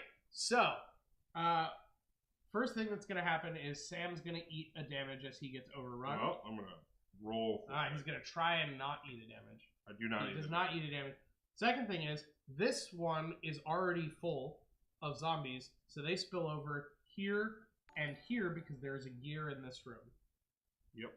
So, also, I don't know who that was, but somebody just followed. Thank you for the follow. Welcome to the table. Where's my damage guilty as hungry? It's there. I just can't see it because it's hidden. Not that. Are your eyes that good? No. Are your eyes that good? No. Oh, is it Will? Will, welcome to the table. I'm just assuming Oh wait, it was Will. it says it Will right there. Oh, the yeah. bot said it. It didn't say it a second ago. Guilty's been spamming around it. What is this? Where's my invite? You knew we You were d- doing this. It's true, you did know. Do not provide excuses. I'm not spamming, she says in all caps for the fifth. I was gonna say, row. why is the bot not timing her out? Oh, I forgot. Oh. Yeah, that's how it is. Okay, so it's getting pretty hairy in here. I'm probably gonna risk bazookaing stuff on my turn, Nice. but you need another card. Cool. Chat actually needed another card first. Cool. All right. So on my turn, I do have an adrenaline syringe, so I could do a lot on my turn and just risk blowing myself up, which I think I'm okay with at this point. Every time I do a ranged attack, I have to risk taking damage. But I get 4 moves this turn, so I could like potentially clear a ton of stuff. And there's an open room for me to move into as well. Okay. So that's the goal that I'm going for here. Are we winning? Yes, we are so far. Yes. So I am going to go ahead and go here. And I am going to bazooka the room that I left and kill this for... I can't bazooka a lot because I'm low on ammo. I could potentially die here, but I'm willing to take the risk for the chance to wipe everything. Actually, hold on. I have 4 turns. Yeah. I'm not going to risk killing myself, and instead, I'm going to go 1, 2, 3, heal 2, and then 4. Actually, sorry, I did that wrong. I'm going to go 1, 2 melee, so I get the bonus round at the risk of damage that won't kill me. No damage. Mm-hmm. So then that was 2, but I still have 3 left because I had 4 total before, and then I just got a bonus. So that's 3, 4 heal 2, 5 unless you want help on your side. Nope. Okay. 5 shoot this with the bazooka, and then roll to see if I take damage, which I do. Hold on. Well, before you did that, 1, this bazooka doesn't cost ammo? It doesn't cost additional ammo. It costs ammo regardless, but it doesn't cost additional. When you have the bazooka, do you not have a gun? Correct. It replaces it. Okay, that was my Yep. question. That was my question. All right. You. When it becomes our turn, end turn, why are you letting him win? It's a cooperative game, Guilty. So She doesn't know what that means. That word is too big. letting me win is letting yourself win because you're now playing too because you're here. Speaking of which, let's find out what happens. It is a zombie event. Oh. Place 1 additional zombie into this store, then discard this card. So I'm not going to pick the one that shares the symbol because that's a bad idea. The card's not going to go anywhere, so I'm just going to pick this one because that would cause chat to take damage. So we're going to do this one, which means we do 2 zombies and 2 zombies. Wait, why 2? Or sorry, no, 1 zombie and then 1 zombie and a bonus zombie. Which does mean that we do have to start worrying about spillover again on the barricade. But I mean, why don't you just put it here? because it's not the symbol, it's the store that the card was discarded in. And so I had to choose this store. I couldn't choose that store. Why not? Because I'm in the courtyard, so I can only choose one of these 4 adjacent ones. Gotcha. Right. So yeah. So we got extra zombies. Children. Hey, Egiapo, what's up? How's it going? I know that guy. Yeah. Is it me? It's not me. It's actually Goofy Funny. That's That guy. Yeah, I know that guy. So chat, it's your turn. Guilty, you get to play. No, Guilty does not get to play. But you don't get to kill me, so Guilty gets to play with her costume. So chat, to remind you what is going on in your side of the board, we do need 1 more token to be picked up if you wanted to move that way. You're in this room, which is adjacent to this room. What happens? There's like an arm, a trap. So place 1 trap token armed and color side up into a room without a zombie in it, in this store or an adjacent store. If a zombie enters the room, it is killed immediately. Return used traps back to the store, gray side up, No more than 2 traps may be armed at the same time. That's cool. Yeah, it's good stuff. So, chat, if you wanted to go after that token, you'd also have the ability to arm a trap against encroaching zombies, which I'm trying to figure out what those trap tokens look like.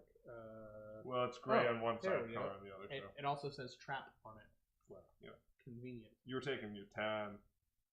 So, perfect strategy. Guilty, we give the steering wheel to you. You don't know what we can do, but we still give you our steering wheel. No. Mistakes are made. We can end our turn next to the exit. It's true, Dark Citadel, but we can't leave until the last frequency card, which you got another one, so that's convenient, and finding this last token. So we still need to pick up one more frequency card and one more token, and then we all need to head here. Yeah. So that's kind of the choices that you have, chat. My personal thought is go for the trap and then get the token. You don't need to quarantine anything, so you could just melee them both. Kool-Aid Man out of here. Nope, sadly. You're not, thematically, you're not actually breaking down walls when you're moving between these walls. You're just climbing over rubble where there's already holes in the interior walls. Sadly, you have to fight through the zombies to get out because all the other exits are blocked. There's just zombies everywhere. Placing stakes on Jordan and running away as I get eaten Dawn of the Dead style.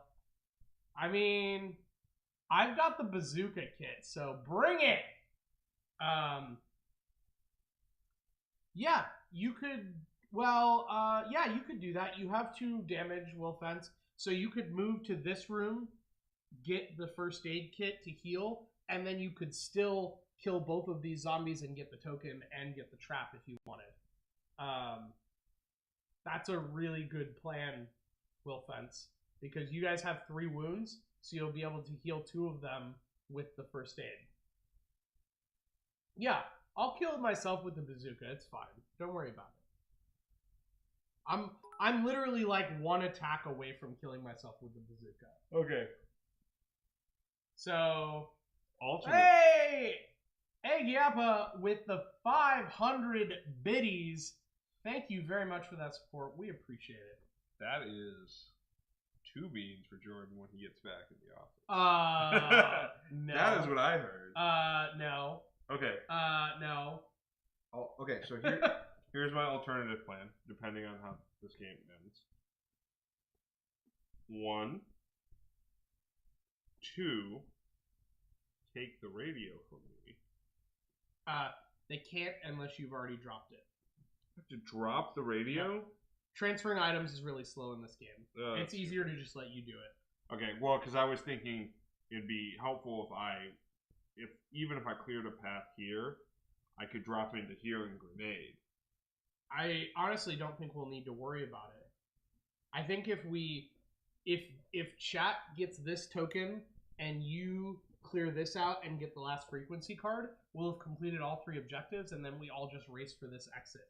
And all we have to do is, does that store even have to be clear? Yes. No. Wait.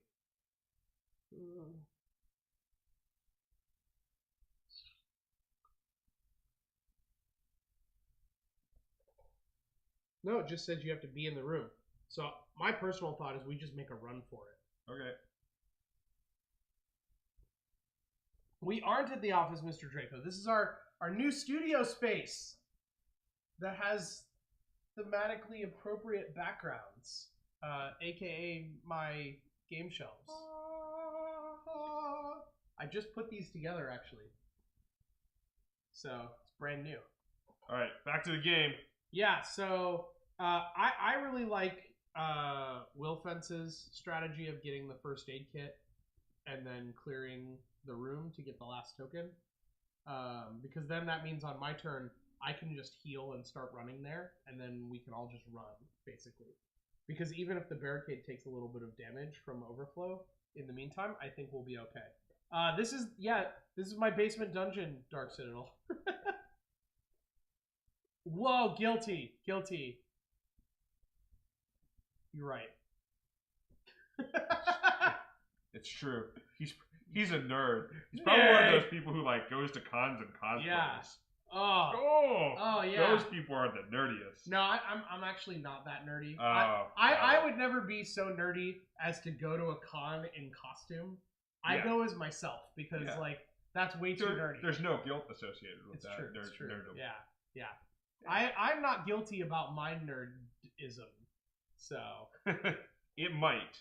It might mean that, Mr. Draco. Yes. Although if I have my way, we'll do cool streams on Saturday, not board game streams. Oh. All right. So chat picks up the first aid, heals themselves for 2, and shoots the zombie because then they don't have to take damage. I think that was Will. Will was saying shoot maybe. So we shoot the zombie. Then they move in, arm a trap. I'm gonna go ahead and let chat figure out where they want to put this, and we'll go ahead and do the rest of their turn. It's got to be in this or an adjacent one. Well, is that what it said? Yeah. Okay, so you could, and it has to be no zombies. So you could put a trap in any of these 3 rooms or this room. These 2 would not be worth it because they have gears and zombies. Yeah. This is going to be the highest value one. Yeah. Yeah, either this one or this one. Because this one is the next place to spawn here, and it's a very fast overrun path because there's 2 gears. Probably this one. Yeah. So the room you're in or highest value room would be the room that you're in. Yeah, definitely the room you're in. So you have a trap armed, and then you can go ahead and shoot the... Did I already move this down twice? I think they were at 8 ammo. Yeah, you gotta move them. Okay.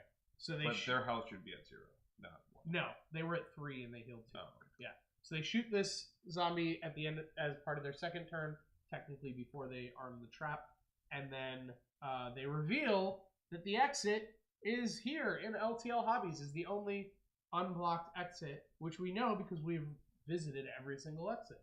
Yep. I like that. That's a novel way of, like, they could have written this as just you have to visit every exit to know which one it is, but they actually found a way to make the elements that you pick up determine randomly what the exit was.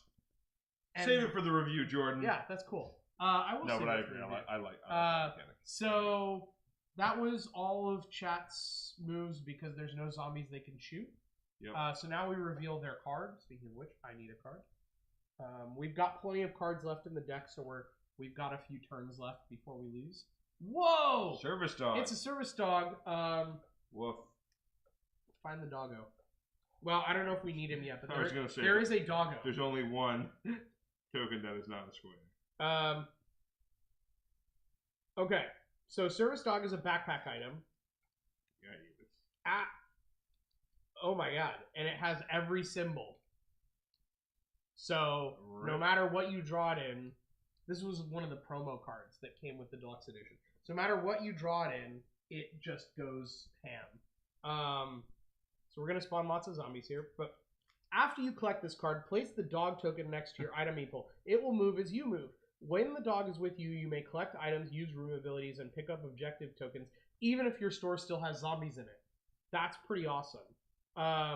You may also collect search cards from adjacent stores as long as the store you collect from has no zombies. So you can send out your dog to empty stores, and the dog can grab stuff in the store you're in, even if it's not empty.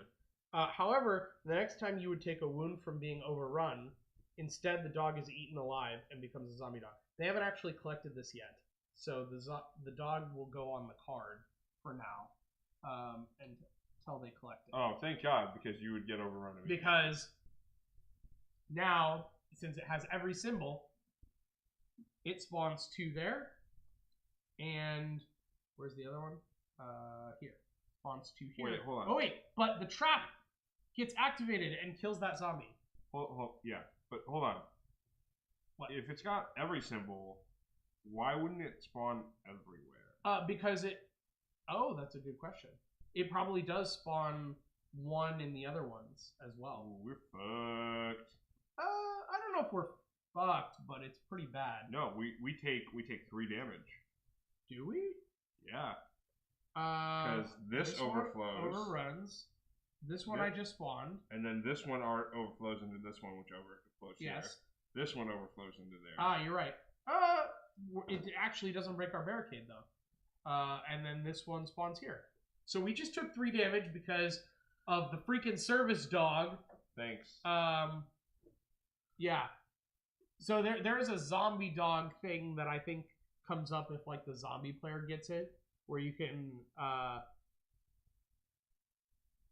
treat it just gives you like an extra zombie spawn if you use it as a zombie dog. So yeah, we just took 3 damage to our barricade. That's not cool. I guess I'm gonna be killing zombies on my turn, but I'll heal myself first to make sure I don't die. We almost ran out of zombie tokens, which was close. Yeah. All right. So, Sam, what are you gonna do? Okay, so I'm gonna shoot here. Okay. Are you gonna dip in to shore up the thing while you're there? Although you would not be able to get back. Yeah, I mean that's my question. You could kill both the zombies, you just wouldn't be able to pick up the frequency card. Yeah. So that's the question. So I think I'm just gonna. I think it's keep okay. going. Yeah. All right. So you kill another one, and you spend an ammo. You spend a second ammo, but then you gain 1 back. So you're at 8. So you shot twice, and then you gained 1 ammo, right? Yeah. So you should be at 8. Well, no, but I also. Oh, and then you pick up the frequency card. You gain 2 more ammo, and you're good. And we complete that objective. Woo! If you run out of zombies, it is not game over, Dark Citadel. It is everyone. Sorry, the not one everyone. person with the The person with the lowest wounds. Yeah, the person with the lowest number of wounds takes a number of wounds equal to the number of zombies that you needed to spawn but couldn't. Yeah. Is how that works. Cool. Thankfully, we've stayed on top of that problem. All right, so what do we get, Sam? Another frequency. And it is not your color. Spawns there. Spawns there Spawns and here. That's okay. Yeah. Does this stay there? Okay. Oh. It goes back to the store. Oh, I Yeah. see. So they just sit in the store gray side up until they get activated, and then you just move them and flip them. I see what you're saying. Okay. My turn. The first thing that I'm going to do is go here and heal, because if I don't, I may kill myself. The second thing that I'm going to do is, which are we more worried about, this one or this one? I guess chat might sweep through this one a little bit. So should I focus on this one since it's a fast overflow? Yeah. Okay, so I'm going to go ahead and move back here as my second turn, and I'm going to shoot this one.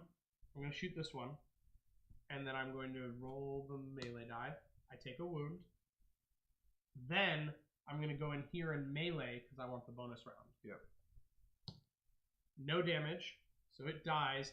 I get an extra move, which allows me to move. Let's see. Technically, this is a connector, it looks like to me. Yeah. Yeah. So, because I don't want to be. Oh, wait. No, I don't want to be here because a zombie might spawn on me. Yep. So, I'm going to go ahead and go here. And. Wait, I shouldn't shoot. Probably not. So, it actually doesn't matter which one I go to.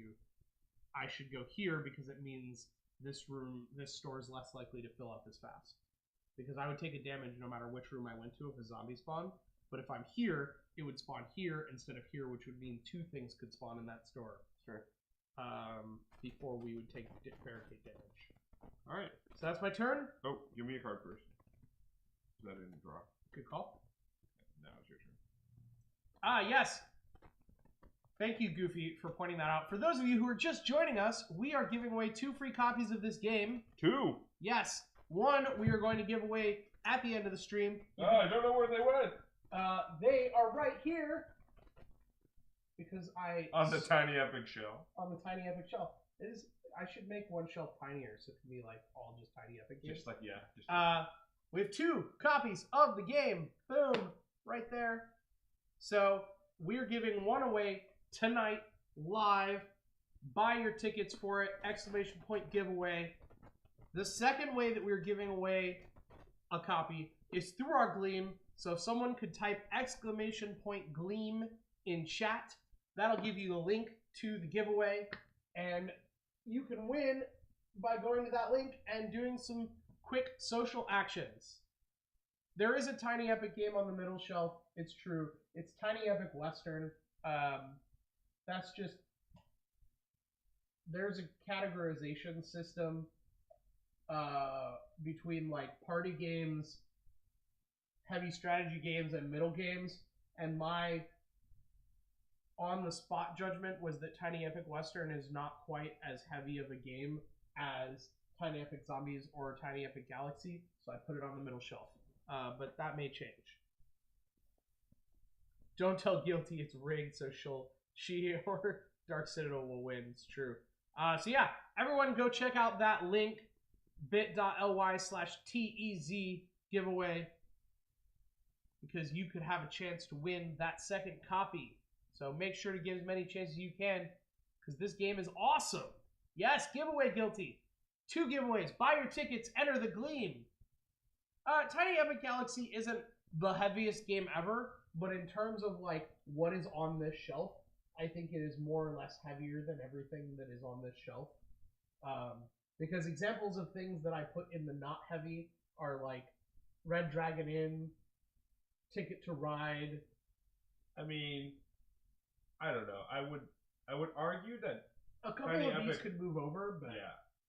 I would argue that Tiny Epic Western is not a non-heavy. I think there could technically be like 4 categories, Yeah. right? But when there's only 3, I was kind of like, I think Tiny Epic Western is less than Tiny Epic Galaxies and all of these other games, but I do think it is probably one of the heaviest games on this shelf. So Back to this game. yeah. All right. Oh, Dark Citadel. Yes, entered. you do use the tilts. Okay, so, Dark Citadel so did enter. technically there's only one giveaway because Dark Citadel is going to win one. Right. So really, there's only one. Yeah. So go to that Gleam. Meat Bomb, you can only buy up to 25 tickets, so it will not accept tickets 37. Try so going back to 25. try- just in case. try 25.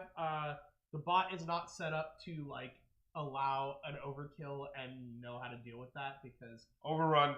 complain to Streamlabs. We didn't take damage. It's all Alright. good. It's all good. You did do it, Guilty. Yes. Sweet. Yeah. We will not let someone win both copies. If you win tonight's, we will give the Gleam to someone else so that multiple people can win. That's just how it's gonna work. Unless You can learn how she rigged it. yeah, unless Guilty wins them both, and then maybe we'll give them both to her. We'll see. All right. What were we doing? I just ended my turn, Yep. Chat turn. and so it is chat turn. Wait, did I reveal my card yet? I did not know. All right. It is a frequency, and which means that we're adding zombies in places we didn't want to add zombies.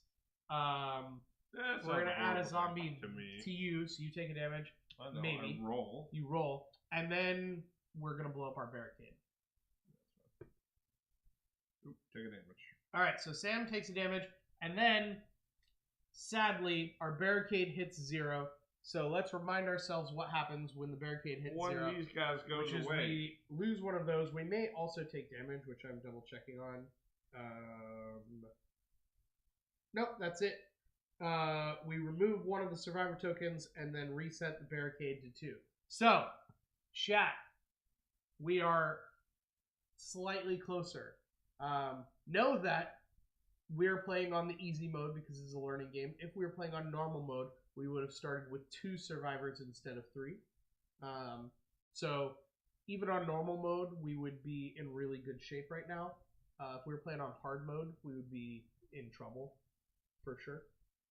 But yeah, so that we are down 1 survivor token, which means we have 1 less respawn or 1 less barricade explosion. And that was the end of my turn, which means it is chat's turn to fight their way towards the exit, which is where we all need to go now that we have completed all of the objectives. So we win the game when all three of us are in this room. Chat, what would you like to do? That survivor turned into a barricade, let them pile up. It's kind of true. That's how we replenished the barricade back to 2. Is literally one of us died. So I'm thinking chat just kind of fights their way through. They could arm a trap if they wanted, but there's not really a good place to do so. I guess they could arm a trap in this room after clearing it, right? Yep. So they could go like 1, 2, 3 or something like that, and clear 3 zombies out, and be right next to the room we need to get to. That could be pretty good. No, it's not time to kill Jordan, but you could come towards me. You want to cut a swath through zombies on your way to the exit, chat? That could be pretty good.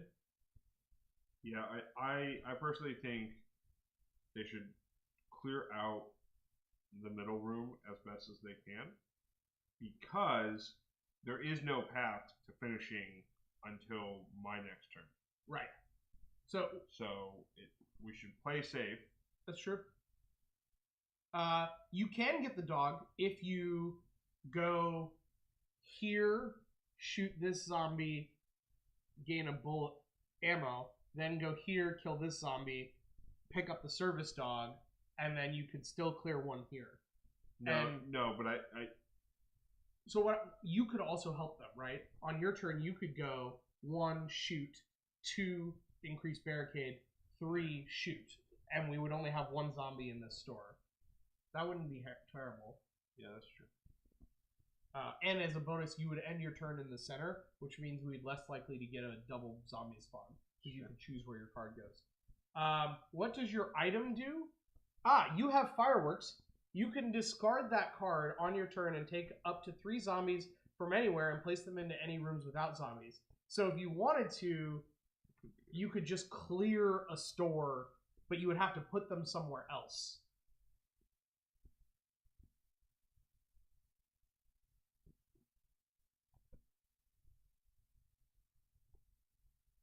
This store has all empty rooms.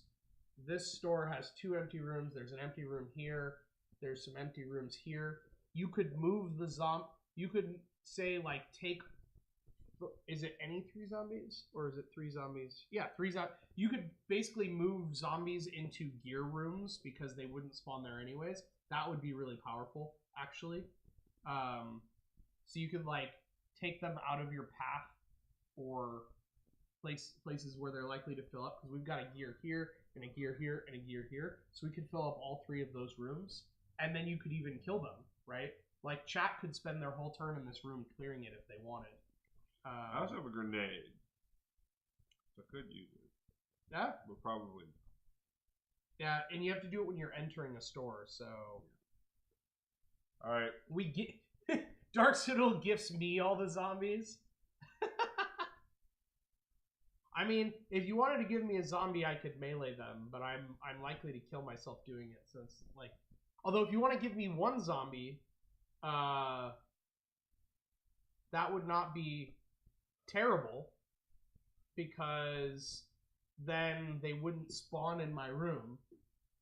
Although, I think maybe I would have to take damage anyways, just because they entered the room. I'm going to see how that's worded. Alright, chat, what do you guys want to do? It seems cheap to get around that by using this.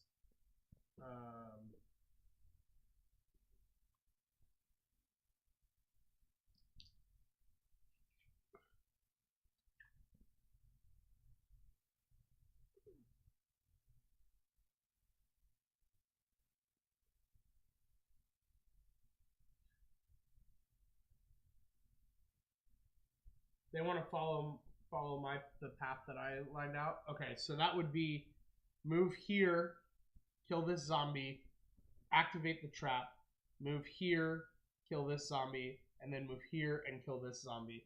And you could still use the fireworks if you wanted, at the end of your turn to move some of the remaining zombies around into a better configuration where things don't spawn and overrun as quickly. There are zombies in the bottom right room. There are 2 of them. One in the room with the motorcycle and one in another room. So it sounds like chat wants to feed you to the zombies. So I think we're gonna have to do that because that's what chat wants. I just heard by following my path from Goofy. No. Goofy rigs this game. I vote we save Sam, feed Jordan to the zombies, and then blow everything up. I mean, if you save Sam, he has a grenade. This is true. Sure. But I also have a bazooka, so we can both blow things up. I'm more reliable at it. Crap, he found out. So, chat, do you want to fight your way out? Or do you want to use the fireworks? I'm a big fan of fighting your way out and using the fireworks, because then we can redistribute things on the board. I think trying to basically make it so that every room has the minimal amount of zombies so that if it gets more, it's not as bad would be very useful. Especially, we could move this one in case we happen to spawn that symbol at the end of their turn. Yep. Yeah, full value fireworks. We can definitely do that. All right, light it up. Let's burn this dump down. Yeah, so if we want the dog, we can do so. It just means we won't get all the way to this card this turn. That's okay, because we do have to wait for Sam. So what we can do is do the... Well... If people are saying light it up, I think they want to, like, shoot their way out. Yeah, hold on. That's not 100% true. What? There is a way to do it. I just don't see the actual value of the dog right now. No, there isn't. They just really want the dog. Yeah. There's no value. Use the fireworks. Move this guy somewhere. Move 2 other people somewhere. You're going to move here. Kill that guy. Arm the bomb. Get the dog. It's true. So, there is a path. There is a path. If you want Doja and you want to light things up, Sam's suggestion is the way to go. Yeah. I'm fine with that. I vote we do Sam's plan. Dog has more value than Jordan. Yeah. All right, genius, Sam's plan. All right. I think we're in agreement. We're going to light it up, and we're going to use Sam's plan. So we use the fireworks. So we're going to pick up this one. I suggest that we also pick up this one. No, you can kill that one, Sam. I suggest we pick up this one, and then probably also this one. I'm tempted to do the one that's full, except we can guarantee that it only spawns 1 because chat is going to end their term in this symbol. So I'm thinking we clear out the room of that symbol in case it spawns 2. That's true. So, and then we put them where there are gears. So we put a gear here. Oh crap! We can't put it where that gear is because that would be a problem. We can put it here, and we can put it here. Yeah. And we don't have a 3rd gear because putting it there is not helpful either. So I'm thinking we put Where did you move them from? Oh, we can just put it here because we control what symbol you are going to double up on. So as long as it's not one of these central ones, I think it's okay. Sure. So chat goes in here. Would you like to do the honors, Sam?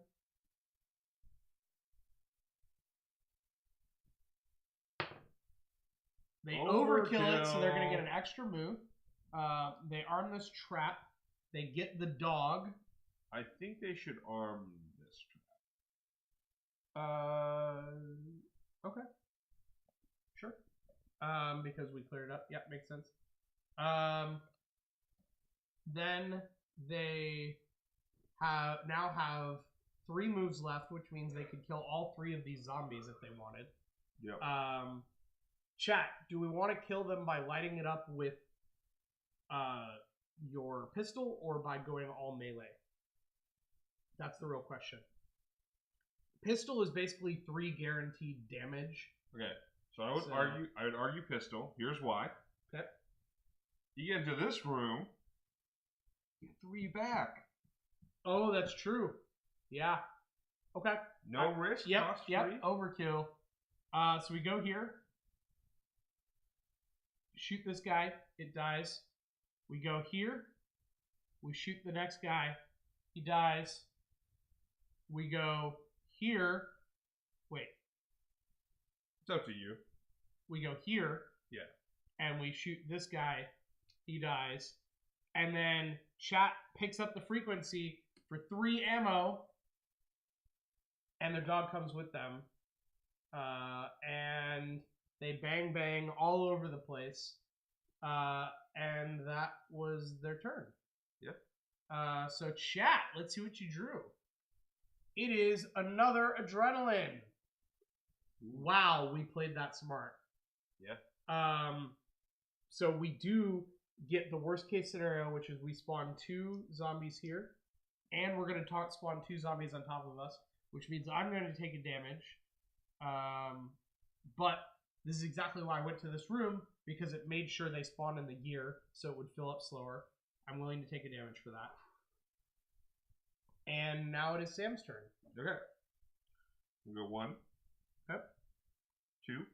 Yep. So I'm going to heal 2. Yep. You're going to drop off your... Doctor probably should heal you 1. Doctor, do you want to heal me? I'll let you guys fight over it. You shore up the barricade with supplies. And then... if you go this way, you could shoot this guy. Yeah. You got fireworks. Ooh, do you want to clear up our room? Yeah, we should definitely do that. Wow. We should do some version of that. Yeah, I mean, there's a lot of ways. Spread the love. Okay, so I'm healing 1 from the doctor. Thank you. So I think this guy should be... So that he can spawn on me again? Oh, that's a good point. That guy, maybe, yeah. Because Well- then it won't spawn on chat. That's the move. Because if you draw that symbol, it would hurt chat. But if you move that one, yeah, that's perfect. So you can still move 2 more. We don't really have to worry about doubles anymore. So probably do there and maybe this. I would say this one to here. Because even though this fills up faster, it prevents this one from filling up from its own symbol. Is that? Yeah. Okay. Because that way we're at least like 2 zombies away or more for any symbol that you are about to reveal, which is Oh, a door. Explosion event. Nothing left. Choose 1 weapon or item that you're carrying, remove it from the game, or else take 1 heart. So, do you want to lose your grenade? Oh yeah, no, I'm taking 1 damage. Fuck that. And oh yeah, technically you had another turn before we revealed that, so I assume you shot this guy. Yeah, that's right. With round. Well, it actually- only costs you 1 ammo. it doesn't matter though, right? It's true. I mean, what if you wanted to kill stuff? That's all. Yeah, that's fine. Okay. So you spend 1 ammo. You take a damage from the explosion. It is also a door, so it just spawns. You can choose any room, so you obviously don't choose that symbol. So we just spawn a dude there, and we spawn a dude here. Okay. Because for chat, this room down here is overflowed, and so it flows into this room. All right, it is my turn. Man, my health sucks. I am going to. Well, the adrenaline gives you what, 2? Yeah, it does give me 2 extra moves. It might be worth. Can I run all the way back? Kill. 1. I know it puts Yeah, you yeah, at yeah. risk, But yeah. So I could get there 1, 2, 3, 4, 5, 6. and you And have I would 6. have 6 if I use this. Okay, yeah. So we're gonna go here and we're gonna melee. Where's the die? I can't die from this, so it's okay. Nothing, no extra damage. So this guy dies. I get a bonus move, so chat, I am now at 3 moves again. Yep. I go 2 moves left, 1 move left. I heal 2. Then 1 move left. I discard this card for 2 more moves. And I go 1 move. And now I have 2 moves again. So that was 1 and then 2. And then I attack this guy. Actually, I shoot this guy. Wait. It's literally exactly the same. No, you want to attack him. Because attacking him, well, I roll the melee die either way, so it's literally exactly the same. But I'm going to do it anyways. I'm going to melee instead. I take damage. That did not roll at all, by the way. You just did. It's like the famous whether or not the die roll thing. Okay. Argued. Why don't you give me a card first? I forgot to draw one. The grenade did not get lost in an explosion. Sam chose to take the damage. I took the damage. I fell on the grenade. All right, what do we got? It is the Vase, and it is a zombie event, so an additional zombie in the store that I revealed it in. So, wait. This guy killed him. Now he spawns on me again. And then we get a zombie here and a zombie here. No, you said Vase. Yes, but this is overflowed. Gotcha. So it flows into this one. There's a gear here, so then it goes to this one. Okay. So we do need to kill a few things, but it is now chat's turn. Chat could kill 2 zombies at range if they wanted this turn. Or they have enough moves to do it melee. They could go 1, 2, 3 and leave this one for Sam, and that would kind of help us clear things out. Or we could just let the barricade eat hits and just kill this zombie. We should be fine. We just have to get through 1 more card because Sam's going to end his turn there and then we win. Yeah. So, chat, if you want to just beat up the zombie in my room, you could even shoot it. So, bang, bang, or bam, bam, what do you all feel in chat? You're going to get the adrenaline. Wait, I got the adrenaline because I cleared the room on my turn. You're not going to get the adrenaline because it's mine. So, yeah. So, chat, bang, bang, or bam, bam. We have a vote for burning up the ammo and a vote for bam, bam. Joe the janitor, hey, what's up? Bang or bam, chat. Do you want to shoot the zombie or beat it with your knife? You're not even stabbing it to death. You're literally beating it with the flat of the blade into submission. Bam. Yeah. Bam. We have a vote for burning up the ammo and a vote for bam. So it is tied. We've got another vote for bam and another vote for bang. So it's still tied. Bam, bang, boom, what do bam, What do you vote for, Sam? I vote for motorcycle. Run it over. Do you vote bang or bam? Bang. All right, I vote bam. So it's tied. Let's bam and bang. Whoa now, wow. Duffy. Whoa. PG stream, my friend. Right. Oh, we got to vote for shoot from Joe, which I think breaks the tie. So as long as we keep 1 bullet. Right. You do have an extra bullet for me. All right. So chat goes here with their doggo. And they shoot this zombie.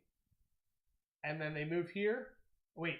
They have to make 3 moves. So then they move back here. And then they move here to make sure that they end their turn in the correct room. Make sure you plan that out on your turn. So let's see what chat has.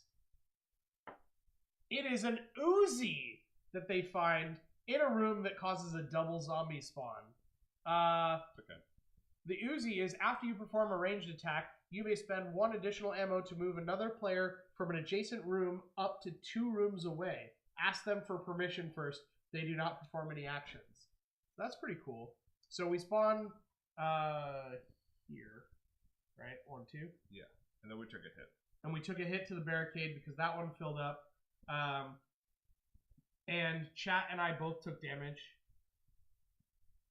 I'm very close to dying, chat. Very, very close. Right, I got you. I'm gonna come here, eat this guy. All right, roll it. Roll them bones. Nothing happens. I'm gonna come here. Wait. Keep in mind you have to make 3 moves and you want to end your turn in that room. Well, yeah, but I've got 4 now. Oh, okay. Okay, cool. You're good. You're going to grenade to kill all zombies, and then you're going to roll the melee die to see if you take wounds. Doesn't matter. I'm healthier than all of you right now. It's true. You overkill it with the Overkill. grenade. 2, 3. Awesome. So you've ended your turn there. So now we have completed Quarantine the Infected by quarantining 5 zombies. We did the thing. We have called the CDC 3 times from 3 different radio positions trying to find the frequency. found And it. we have determined that this store is the only exit from the mall that is not blocked. And we have gathered in that room to make our escape. And we saved the dog. And we saved the dog. So we win! Win. Woo! Party dance. So yeah, we did it, chat. That's the game. That's the game. Woohoo! That was actually pretty good, considering that we didn't start until after 8. That probably only took us like an hour and a half, Take a nap. maybe a little slightly more. Thanks for giving me some nap time. Joe the janitor, welcome to the table. Thank you so much for that follow. Whoa, Joe the janitor. Yeah, right? Where's the janitor? Right? Joe, it's you, right here. This is a picture of you. Does that look right? Do you also have a knife and a pistol? This is And you, the Joe. ability to find bullets? This is you. Alright. All right, so your name is Chad. Yeah. That was pretty good. I like that reference. That was good. I like it. Alright. So yeah, let's talk about this game. Post game thoughts. Component quality. Meeples are awesome. Meeples are really awesome. I will say I might have enjoyed some like color to the things, but it's fine. Yeah, they're And- pretty complex. I guess it would add a lot to the cost of the game. And I did get to vote on what the decoration for the zombies would be, so I do like how they turned out. Yeah, I will say the skin that they used to put the symbols on the zombies Yeah, that's not great.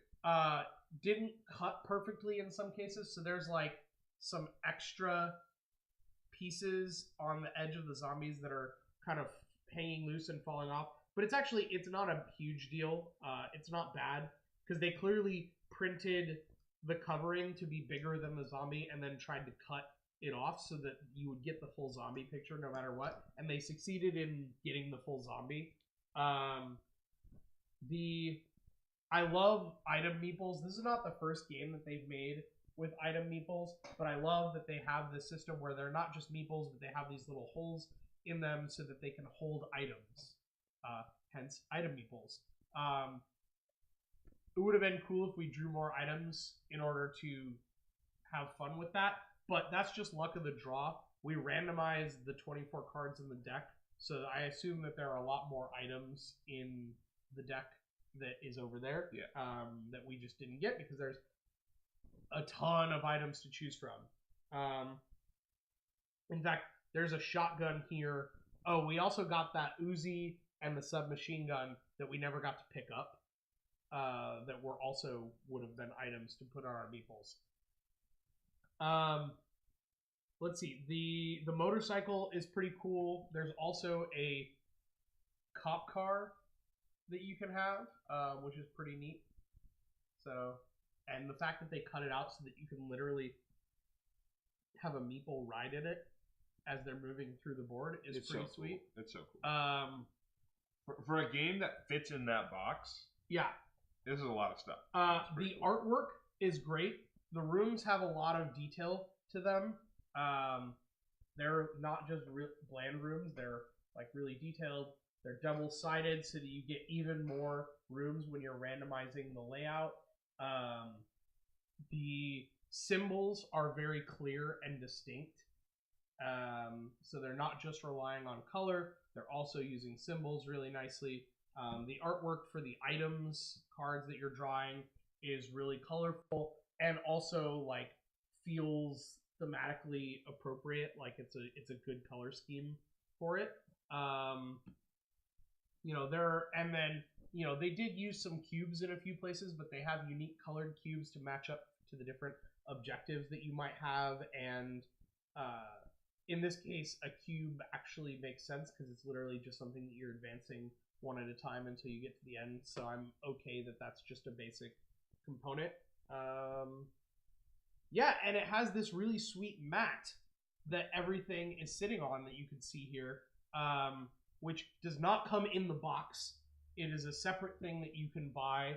And thank you, Gamblin Games, for sending us one so we can show it to you all, because it is a nice, thick neoprene mat that has everything laid out the way it needs to be, so it's very clear and easy how to set up the game. There's spaces for the zombie cards, there's spaces for the decks, there's spaces for the cards that go next to the rooms, there's spaces for the rooms themselves, the objective cards. There's even a section up in the top right corner for piling the weapons when they're not being carried by your meeples. Sam's meeple apparently has every weapon in the books because this is how Sam would arm himself. He would be that ridiculous guy that just grabs like 8 weapons and tries to carry all of them, even though there's no way he can use them all effectively at the same time. It's true. But that's Sam. I tweeted it. Yeah, you did. I will say I don't like this part of the board. I don't like. It's very hard to read. Yeah. So in the bottom left corner here, there is they can't even see it actually at all. But there's like stuff that talks about winning the game. There's like there's achievements is what it is. It's achievements. So let's actually see what we did. We won the game with no survivors killed. No, because we lost 1 survivor. 3 or less zombies in the entire mall. No. Are these guys survivors? Yeah, these are the survivor. So these represent like the people that are in the mall with us. Each human equipped with a melee and ranged weapon. No. Barricade fully repaired to maximum. No. At least 1 zombie in every store. No, because Sam actually cleared 2 stores on his last turn. No face-up backpack or pickup cards in any store. Nope. Actually, that's not a backpack or pickup card. That's a weapon. But that is. So we didn't get any of the achievements, but we did win, which is great. Going to need to drive the motorcycle with your knees with that many weapons. I love it. True. Yeah, Goofy Funny. I actually wanted to do that here in a sec. So as we're taking the cards off, we will show you the whole mat with nothing on it, so you can see how it lays out. But as we're doing that, let's talk about the next thing, which is learning curve. And chat, feel free to pipe in here since you guys were playing. I mean, the short answer is I think in the beginning it was very high, but it is like that much easier to play than Zombicide, right? Like you saw us hiccup, we forgot a couple of things, but like ultimately, you know, it didn't make a huge difference. And honestly, the simplicity of like your ranged hits always hit, your melee hits always hit. It's actually nice. It's easier to plan because you know you're not going to fail to kill something. You just don't know whether or not you're going to take damage, and I like that. But there's still enough randomness to still make it fun. So I think it's really cool. I thought that was good. The character stuff, I think like it's a little bit like I picked the farmer. Still didn't really know what the farmer did. Then it became more clear. Right. Started. So while it's a high learning curve for the co-op, like it actually like is a steep learning curve. Like it gets complicated and then but then it's easy. Other way around. Yeah. No, you're right. It's steeper to pick up in the same style of Zombicide where it's like you just kind of have to know how everything works and figure it out. But once you figure it out, it is pretty easy. I'm with you, Meat Bomb. But we'll get to that. We'll get to that. Sure. Let's see here. The other things I think in terms of learning curve, like figuring out what I could do on my turn wasn't too hard. It was mostly just for me the remembering to do things and like remembering how the zombie spawning worked and remembering to reveal the card to even have the zombie turn. That's to me where the complexity in learning it came in. And then just like, as with many games, like knowing what's possible so that you can plan for it, right? in terms of like picking. Like I only used my burglar ability once, and that was to steal the bazooka. So that like wasn't Steal it from chat. the most exciting choice. I blame chat. But yeah, that's hey, Gear Drops with the 9-person raid.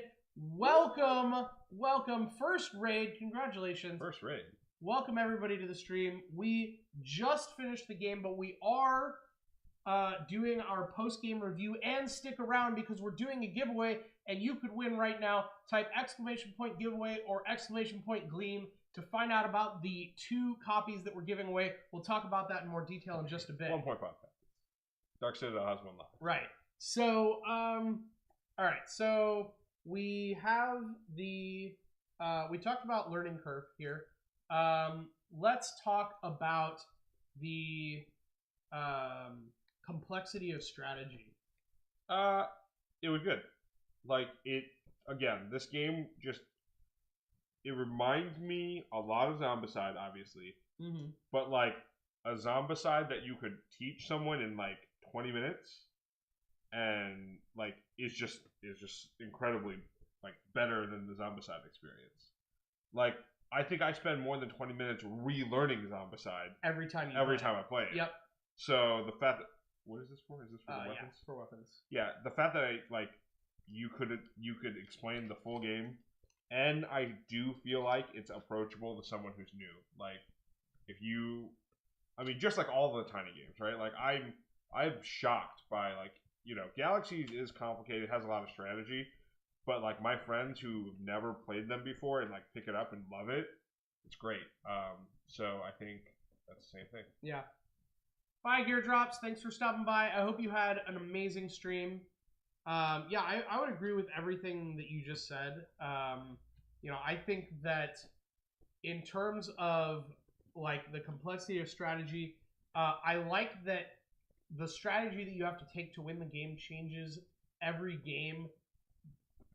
I don't want to get into replayability too much, but it changes because of the objectives that you drew, right? So like in this game, we had to go out to the edges of the rooms a lot because we had to collect the tokens, and we had to clear the rooms a lot in order to pick up the frequencies to call the CDC. We also had to clear the rooms a lot in order to get an isolated zombie for quarantines. So we actually, I feel like, not knowing what the other objectives are, I do feel like we actually got kind of lucky in that all of our objectives required us to methodically move through the rooms and clear them out.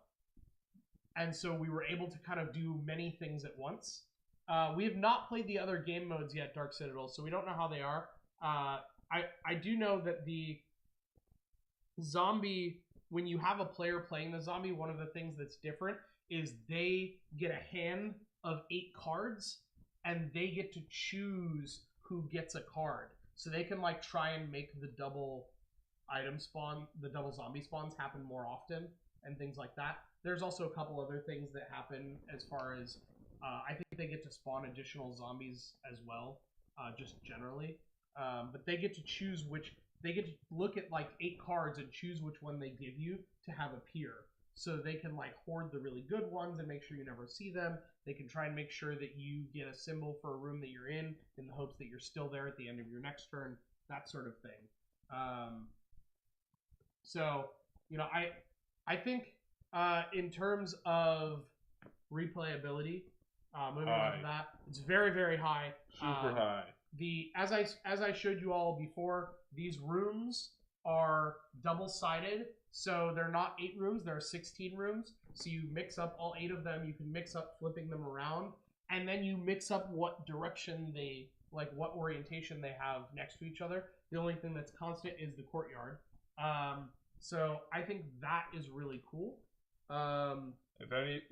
Honestly, I hate setting up, like, and feeling like it's very complicated to set up Zombicide. Mm-hmm. This is just easy. It was super easy to set up. To answer your question, Dark Citadel, there are 9 objectives, and there are different objectives for competitive versus cooperative. They are the same version of so it's still Escape them All, whether it's co-op or competitive, but what you need to do to solve the objective is different.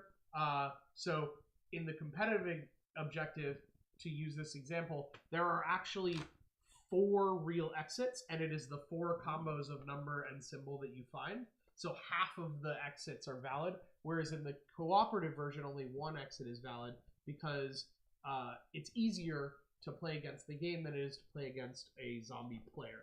So they make the objectives easier for the human team when they have a person being the zombies. Cool. Congrats on the affiliate. Yay! I want to see That's those. amazing. I want to see those sub badges. Yeah, sub badges and emotes. And You better have some sweet emotes gear drops. So, yeah, so replayability very, very high. I mean, these cards, even though Sam is shuffling them, will eventually, I mean, we don't have to do it now, but at the beginning of the game, just to tell you all how I set it up, is there are 4 different types of cards, and I separated them into their 4 types. And you take the event cards and the pickup cards, and you shuffle them all, and then the backpack and weapon cards, these can go in one pile together, it's fine. The backpack and weapon cards get shuffled, and you take 12 of the backpack and weapon cards, you mix them in with all of the event and pickup cards to make a deck of 24, and then the remaining backpack and weapon cards become the supply deck that you can pull from, for example, when you bolster the barricade. So there's a lot of randomness in how those decks get built and then how they're shuffled, which increases replayability. There's randomness in the choice of characters because there are 1, 2, 3, 4, 5, 6, 7, 8, 9, 10, 11, 12, 13, 14, 15, 16, 17, 18 characters, which is pretty crazy awesome. The game maxes at 4 players, I want to say. Confirming that. Well, there's only 4. 5 players. Because there's a zombie. There's 4. Yeah, it's 4 people. But I think even the zombie may get 3 cards at the beginning. But either way, there are enough to deal 3 to everyone and have some left over. So you have tons of choices. There on the back of every human card, there is a unique zombie that the zombie player or the game can get with different abilities. And with the cooperative version, you just use this top section here that has some text in red that gives you a passive ability. In the version where a player is the zombies, they have a progression track with different abilities that you get unlocked as you progress upwards. And it's like it's called a horde counter, and so there's ways that the horde counter can increase so that the zombie player gets more powerful. So that adds a ton of replayability as well, which is kind of like the possibilities there is just very, very high replayability. I would play this game again. I think this game is fantastic. I was super excited about it when I saw it on Kickstarter, and I have absolutely no regrets about buying this game. It was what, $20? Maybe less because we bought 2 on the Kickstarter. And we were like, we both bought it. Why don't we just buy the combo pack? Yeah. So usually Tiny Epic games retail for about 20. 25, 30? Okay, maybe it's 30 actually. Maybe it was 25. I think it was 25 on the Kickstarter, 20 if you bought 2, or 22, something like that. Yeah, it was like 45. And then, so it'll probably be 30 at retail-ish would be what I guess. It's totally worth it though. Absolutely worth it because you get amazing components, amazing artwork, high replayability, high strategy, easy to learn. All of the things that you want to see. I mean, frankly, there aren't that many great games that are like cooperative with a variant that lets you play competitively. Right, and that is good. That is good. Yeah. And obviously we didn't try it, but it seems really well thought out in terms of co-op and competitive and having a player be the zombies versus playing against the AI. You can order it on Amazon right now.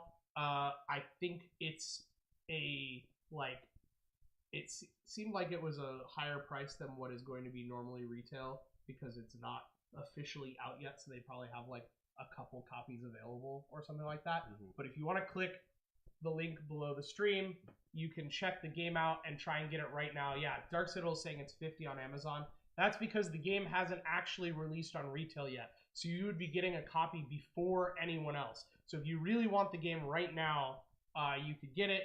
If you got it from clicking on the link on the stream, it would support the stream, of course. But I think it'll come out on retail sometime next month, which is perfectly timed. October. Zombie game. Seems great. But yeah, thank you so much to Gamelin Games for providing the game for us. Do you want to give them the close-up of the mat so they can see what we're working with here? And I'll kind of move it around, but you've got up here at the top, you've got objectives, supply deck, weapons. Over here, you've got the zombie card area, and then you have the center of the board, which lays out the search cards on the outside ring, the 8 rooms, and the courtyard. And then at the bottom, they have the nice, cool Tiny Epic Zombies logo and the achievements section that tells you like different achievements for getting extra good victories.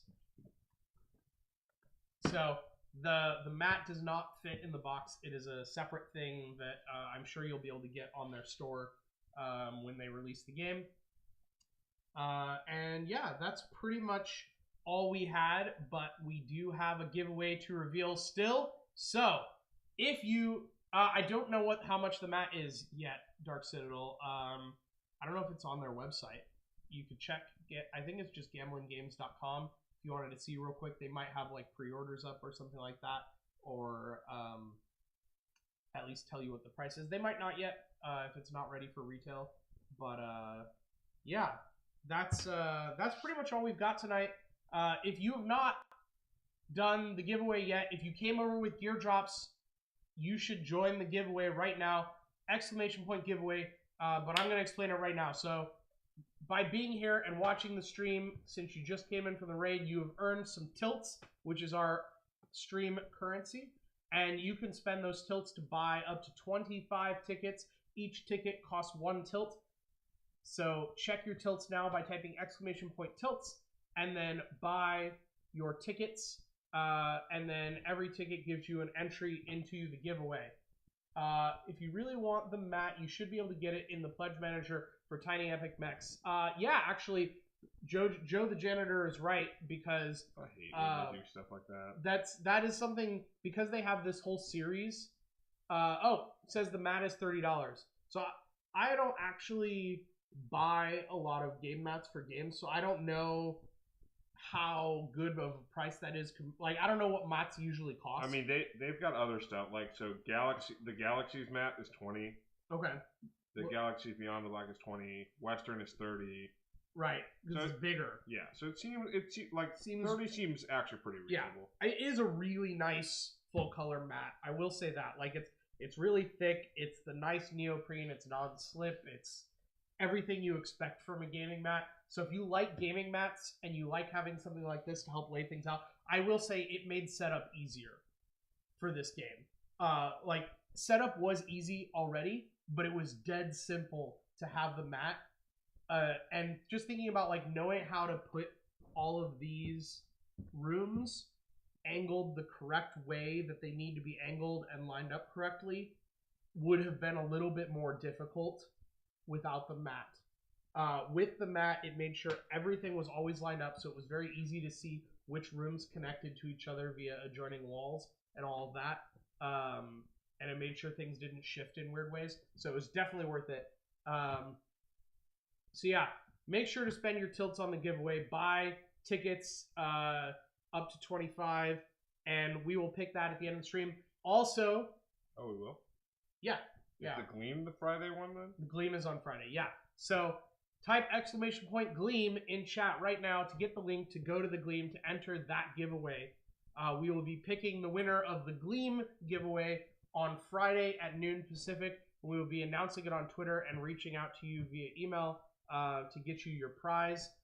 If you win tonight's giveaway, I will DM you right after the stream, actually, just to get your information. So just stick around a bit, and I will message you on Twitch to get your information.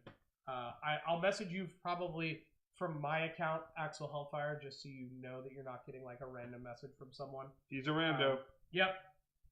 Lots of Pyro. You're here just in time. Enter the giveaway. Buy some tickets. Figure out how many tilts you have. We're just trying to sabotage Yes. Citadel at this point. Join the Gleam. Click on that link in chat. Thank you, Joe, for doing that. Go ahead and click on the link. Do the Gleam. We have 2 copies to give away, so you can win 1 copy via the Gleam and 1 copy tonight right now. They're right here. We have them. They exist. They're real. Just so you all know. And yeah, that's what we've got going on. What are we doing next week? Stuff. It's not the end of the month, is it? Is it the end of the month? It is the end Oh, hey! We probably should have made the calendar and schedule and things. You know what? I don't know what we're doing next week, but that's because the thing that we were going to do next week moved. So why don't we tell you? So why don't we tell you about what we're doing the week after that? Because I think that's the only thing that we know for sure at this point. You didn't No, bring it it still up. work. Okay. Yeah. So Sam, why don't you tell us about what we're doing? We are playing UFO A Go-Go, which is a brand new game that's going to hit Kickstarter on the 9th of October. 9th of October, which is a Tuesday. Yeah. It's a party game. It's about throwing the best party in all of the universe while following the traditions of your alien guests. One of the people from the game company actually come out and play the game with us. It's short, it's fast, it's fun. I played it at PAX. I really enjoyed it, and I typically don't enjoy those types of games because sometimes it just gets a little bit too crazy. But this one seemed manageable. Yeah, I liked it. I like to call this genre of games the little green man games. Yeah. Which I'm a fan of, but you're right. Like, we've played games like this in the past, and there's a fine line for managing like too many things going on or making it too rules oriented to the point where it doesn't get fun to do the crazy things. I don't remember what we were talking about before on Discord, Goofy. You'll have to remind me, or you can remind me later on Discord. But we will figure something out for next week. If you all have games you want to see us play next week or in the future, let us know. Oh yeah, digital bundle. Yeah, that could be fun. Could do that. We will discuss that and figure out what makes sense. But let us know if there's anything you want us to play in the future. You can hit us up on Twitter at Tilted Tabletop, or you can comment on our Facebook page, facebook.com/tiltedtable, or just join our Discord and let us know there. If there's a game you see behind you, these are games that we definitely have available to play on stream. At some point, I have my list mostly up to date on Board Game Geek, but I don't think I've made a link for it anywhere that people in the stream can see, so I should probably do that at some point. But you can just look behind us and yell things out if you want to see us stream it. There's a lot of stuff that we haven't streamed yet, so there's a lot of things to go through, but it would be easier for us to choose if you guys pointed out. You do not see Shadow Rift. I am trying to think of what you're seeing that looks like Shadow Rift. It's probably... No. It is not... Nope. Nope. Yes, you are an addict, Goofy Funny. You are an addict. There is a game we'd all sub for Seafall. I would love to play Seafall on stream, honestly. I see you saw that hiding right here. Here's the sad truth. It's not even open yet, and I pre-ordered it. Not open.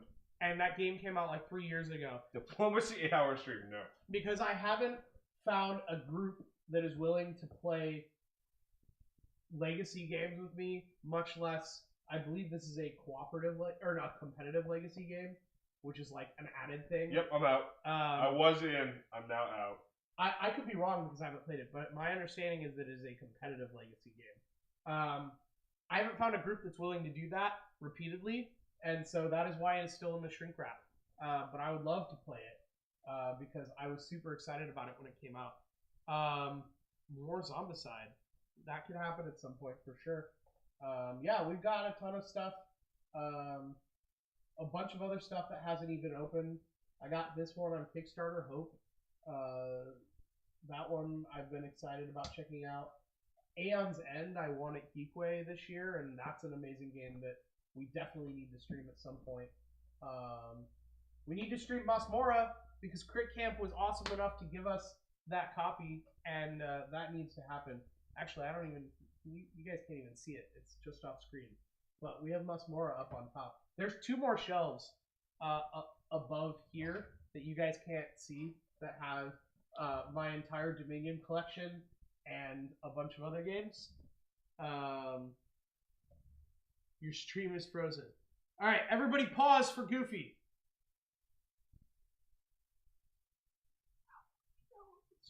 Yeah, he still has to hear us, right?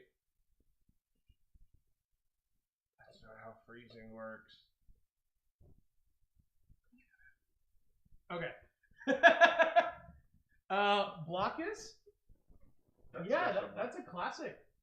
It's a quick one. We could do that. Actually, I'd be interested in doing like a classics night of games like Blockus, if we could think of 1 or 2 more. Cranium or something. Actually, I have Cranium Hoopla, which plays faster. That could be fun. Yeah, we could do Blockus. That's my brother-in-law has banned me from playing Blockus with him because he, while he's a very intelligent person who is a great gamer, for some reason he just can't figure out Blockus, and I just destroy him at it every time. Actually, my whole family just destroys him at Blockus. They won't play it with me. Gem Pack Cards. That is a game actually by our very good friend of the stream, Ed Baraff. This was one of the first games that he ever released, I think, and was given to us by his distributor a while back. So we've been wanting to play that one too. That would be good. But yeah. Oh, Betrayal Legacy. Yeah, is that coming out next month? That's a thing? That's a thing? You didn't know about that? I didn't know. Oh, yeah. Betrayal Legacy is a thing.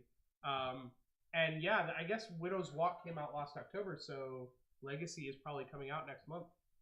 I want the Legacy all of the things. We should play Betrayal Legacy, for sure.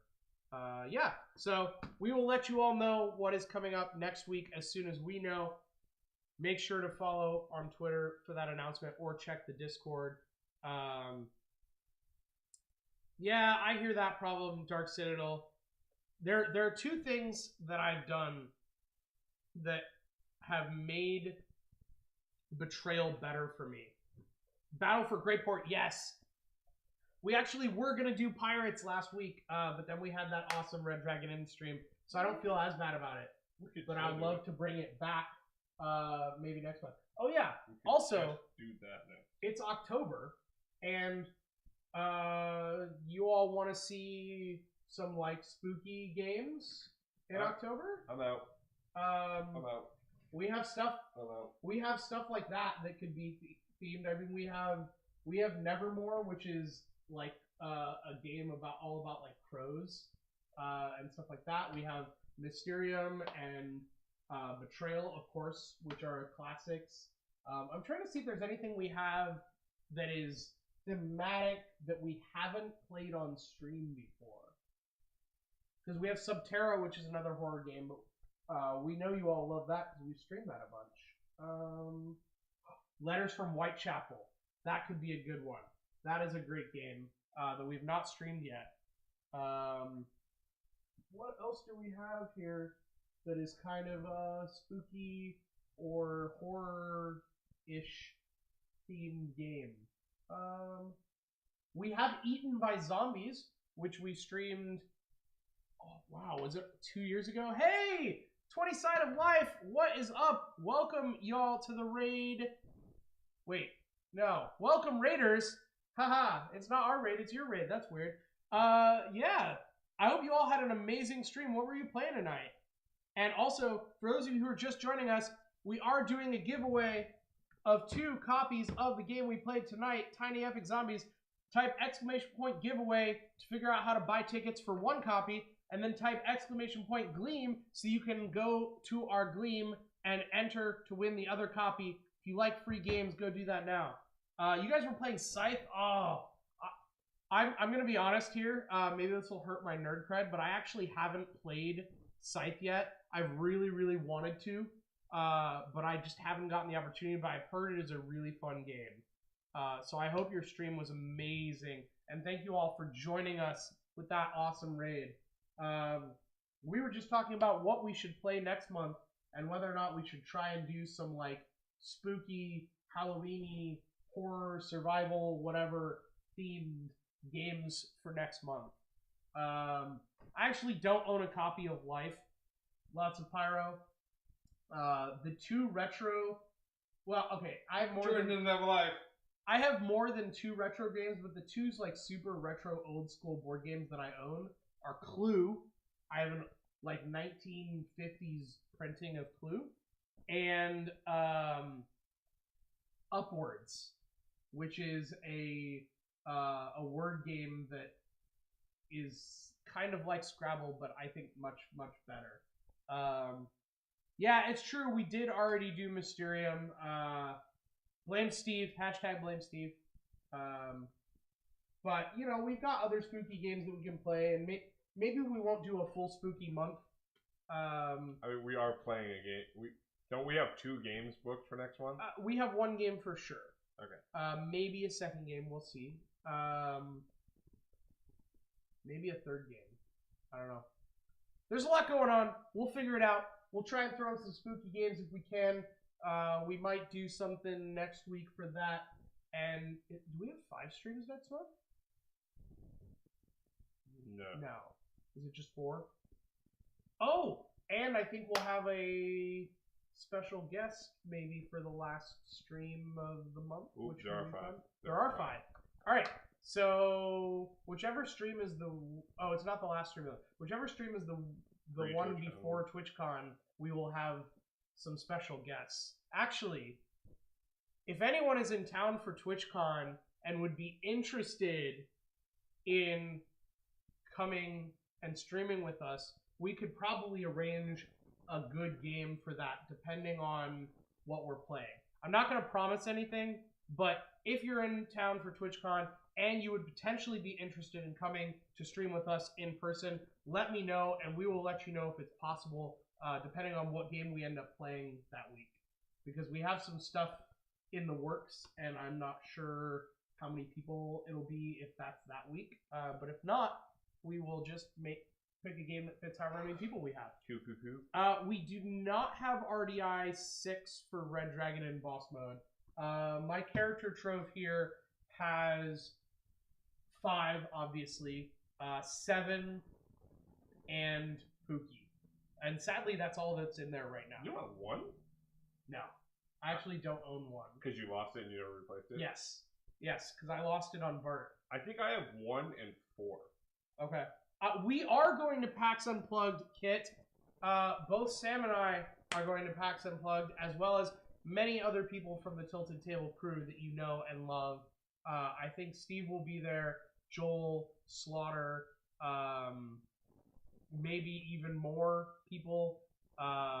Scott, for those of you who've been around long enough, will be. I'm pretty sure he's going to be there as well. So we're gonna be all over the place at PAX U for sure. Yes, you should bring the game with your character in it. We should absolutely play at PAX Unplugged. Gooey Louie I've not heard of that. It's an interesting sounding game. We should check it out sometime. I definitely don't own a copy, but maybe we will get our hands on one. We're always willing to try out anything you guys want to suggest, as long as we can get our hands on a copy if we don't already own it. If we own it, it's very easy. We'll definitely find times for it. It's the nose-picking game. Okay. It's about picking boogers. Okay. I mean, we've played Jenga and Hungry Hungry Hippos and Candyland on this game, so there's literally no game that we will not stoop to playing. I'm not even prejudging this game. I'm just saying, like, if it's a game about picking boogers, it's probably ridiculous. Maybe I'm not saying it's not a good game. but we will play pretty much anything. I'm sorry. He will play pretty much anything. So, yeah, that's all we've got for you tonight. I'm going to let Sam entertain you while I go get the giveaway ready. Make sure to enter the giveaway right now if you haven't already. Exclamation point tickets and the number of tickets you want to buy. I will be right back. No, he won't. He's going to take a sweet little time. Oh, yeah, I'm actually walking in slow mode He right is now. so slow. Just so that Sam has to be entertaining for longer. Subs can watch him fast. They're not affected by slow mode. Dab? Nah, I don't know. I don't know about that. I don't feel comfortable with that. I feel like I'll be judged harshly. Hold on. I can dab in chat for you. Give me a sec. 1 second. Loading. Why does it take so long to just load chat? There we go.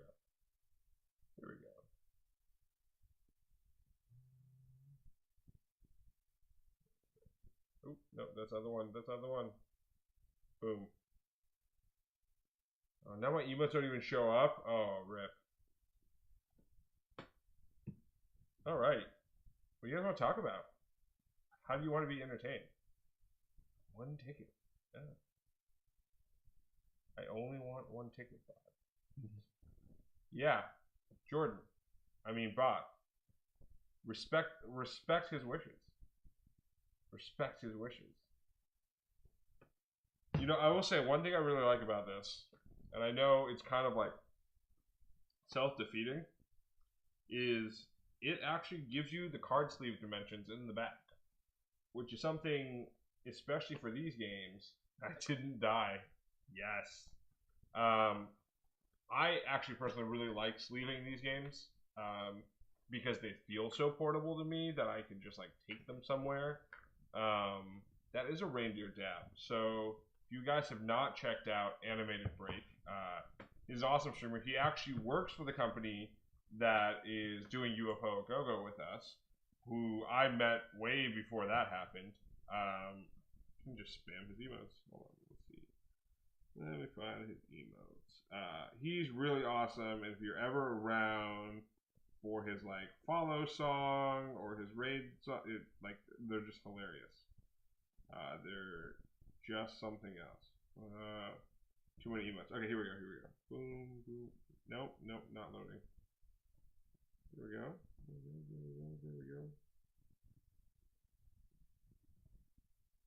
Okay. Oh yeah, Moose Lurking is the one I like to use a lot. Here we go. Okay.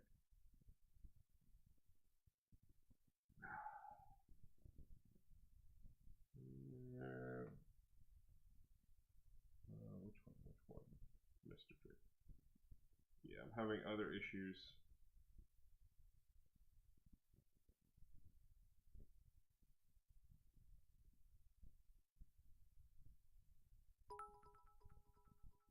Can we get happy birthdays for sale? I'm trying to.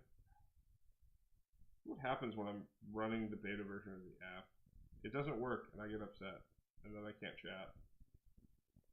There's literally a bug in the beta version where if you just spammed emotes, it wouldn't like let you post anything, or like your text would be black from that point on, which makes no sense. I just heard a toilet flush.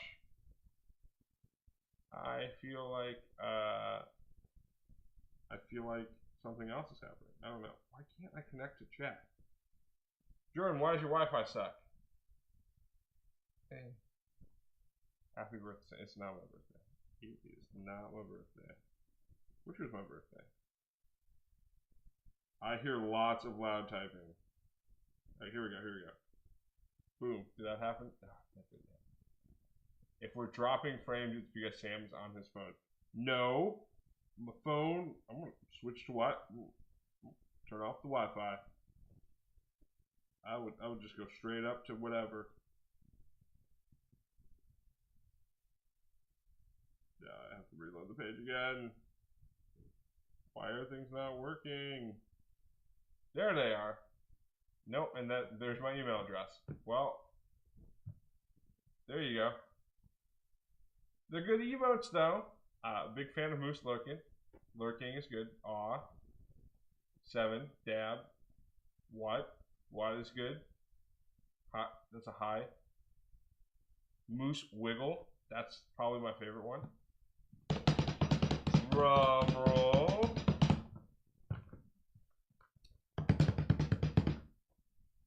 You can no longer enter. Damn it. Wow. Wow, Kit. Way to rig it. Okay. Okay, hold on. Kit, you have a very important decision to make.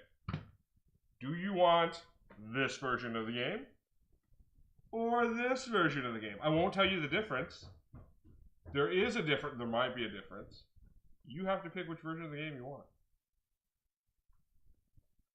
Congratulations! Do you want the left one or the right one? Or option Or the 3, right one. you can have this one. Or you can have the opened one. You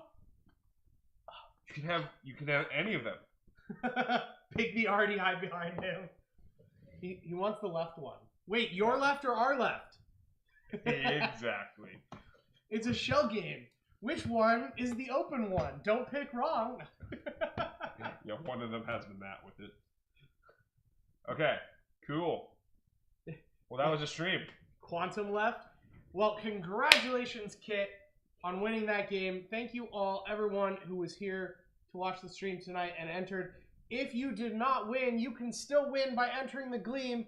So somebody type !Gleam in chat. Everyone go to that link, and we are still going to give away the second copy of this game. We'll announce the winner on Twitter on Friday, sometime around noon. The Gleam, not cream, Gleam. Exclamation point cream. Now I want ice cream. Damn it! Oh yeah, Warsaw is great, Goofy Funny. I'm sad that I didn't get to play either because that looks amazing. But yeah, I think that's it for us tonight. So thanks everybody for checking out. Do we have anybody that we can raid tonight, Mr. Producer? Or is oh, that why you were complaining? Maybe your phone just sucks. Maybe your Wi-Fi. Maybe your phone just sucks. My Wi-Fi is fine. Although we are in the basement. Oh yeah, my Wi-Fi is fine. Says the guy who like can configure his Wi-Fi to prioritize devices. Yeah, No, I think the answer is that most people are offline. Oh, but you know who is online right now? Yeah, someone who doesn't need a raid. True, somebody who doesn't need a raid, but there's nobody else streaming in just board games right now. Why don't we just bring them to another channel that's awesome? Well, that's what I was doing. I was looking at who else is awesome that is live, and this is awesome for a second reason because of what they're promoting. Who is actually good friends of Late Night Tabletop, and Spencer knows them. All right. We met them at PAX Unplugged last year actually. So they're doing cool stuff. Unless you have another suggestion. No, go ahead. But I was looking at my list as well, and most people are offline already.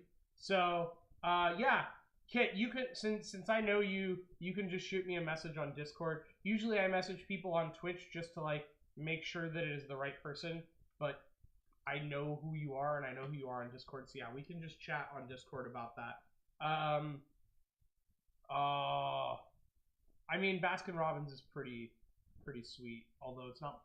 I mean, we have an actual place in the Bay Area called Cream, and I think there's even one down near where TwitchCon is going to be. Cool. They do ice cream sandwiches, which is pretty sweet. So we're gonna have a raid coming up for you all. That's a laptop. Go do it. Okay. We're gonna go send you off to say hello to the Geek and Sundry crew. They are playing Weave, which is a super interesting role-playing system that I first heard about at PAX Unplugged last year. They were promoting it, and it sounded just incredibly interesting. So if you like role-playing games, go check it out. It is Geek and Sundry, so you know it's going to be amazing. We don't actually have a copy of Weave. I've been really interested in checking it out, but we don't have a copy of it. But I would love to try it sometime because it just seemed like a really interesting system from what I saw. We would love a copy, Kit, if you have a spare. That would be amazing. maybe we can get it from you at PAX Unplugged. That would be incredible. Because it really just sounds amazing. And you can since you have a copy, you can probably speak to how awesome it is. So we're gonna send you all over there to Geek and Sundry, and we will see you all next week. Make sure to join the Discord or watch Twitter, and we'll let you know what we're playing. But for sure, in 2 weeks we'll be playing UFO Go-Go, which is very exciting. Thank you all for being here, and we hope you have an amazing evening. Good night.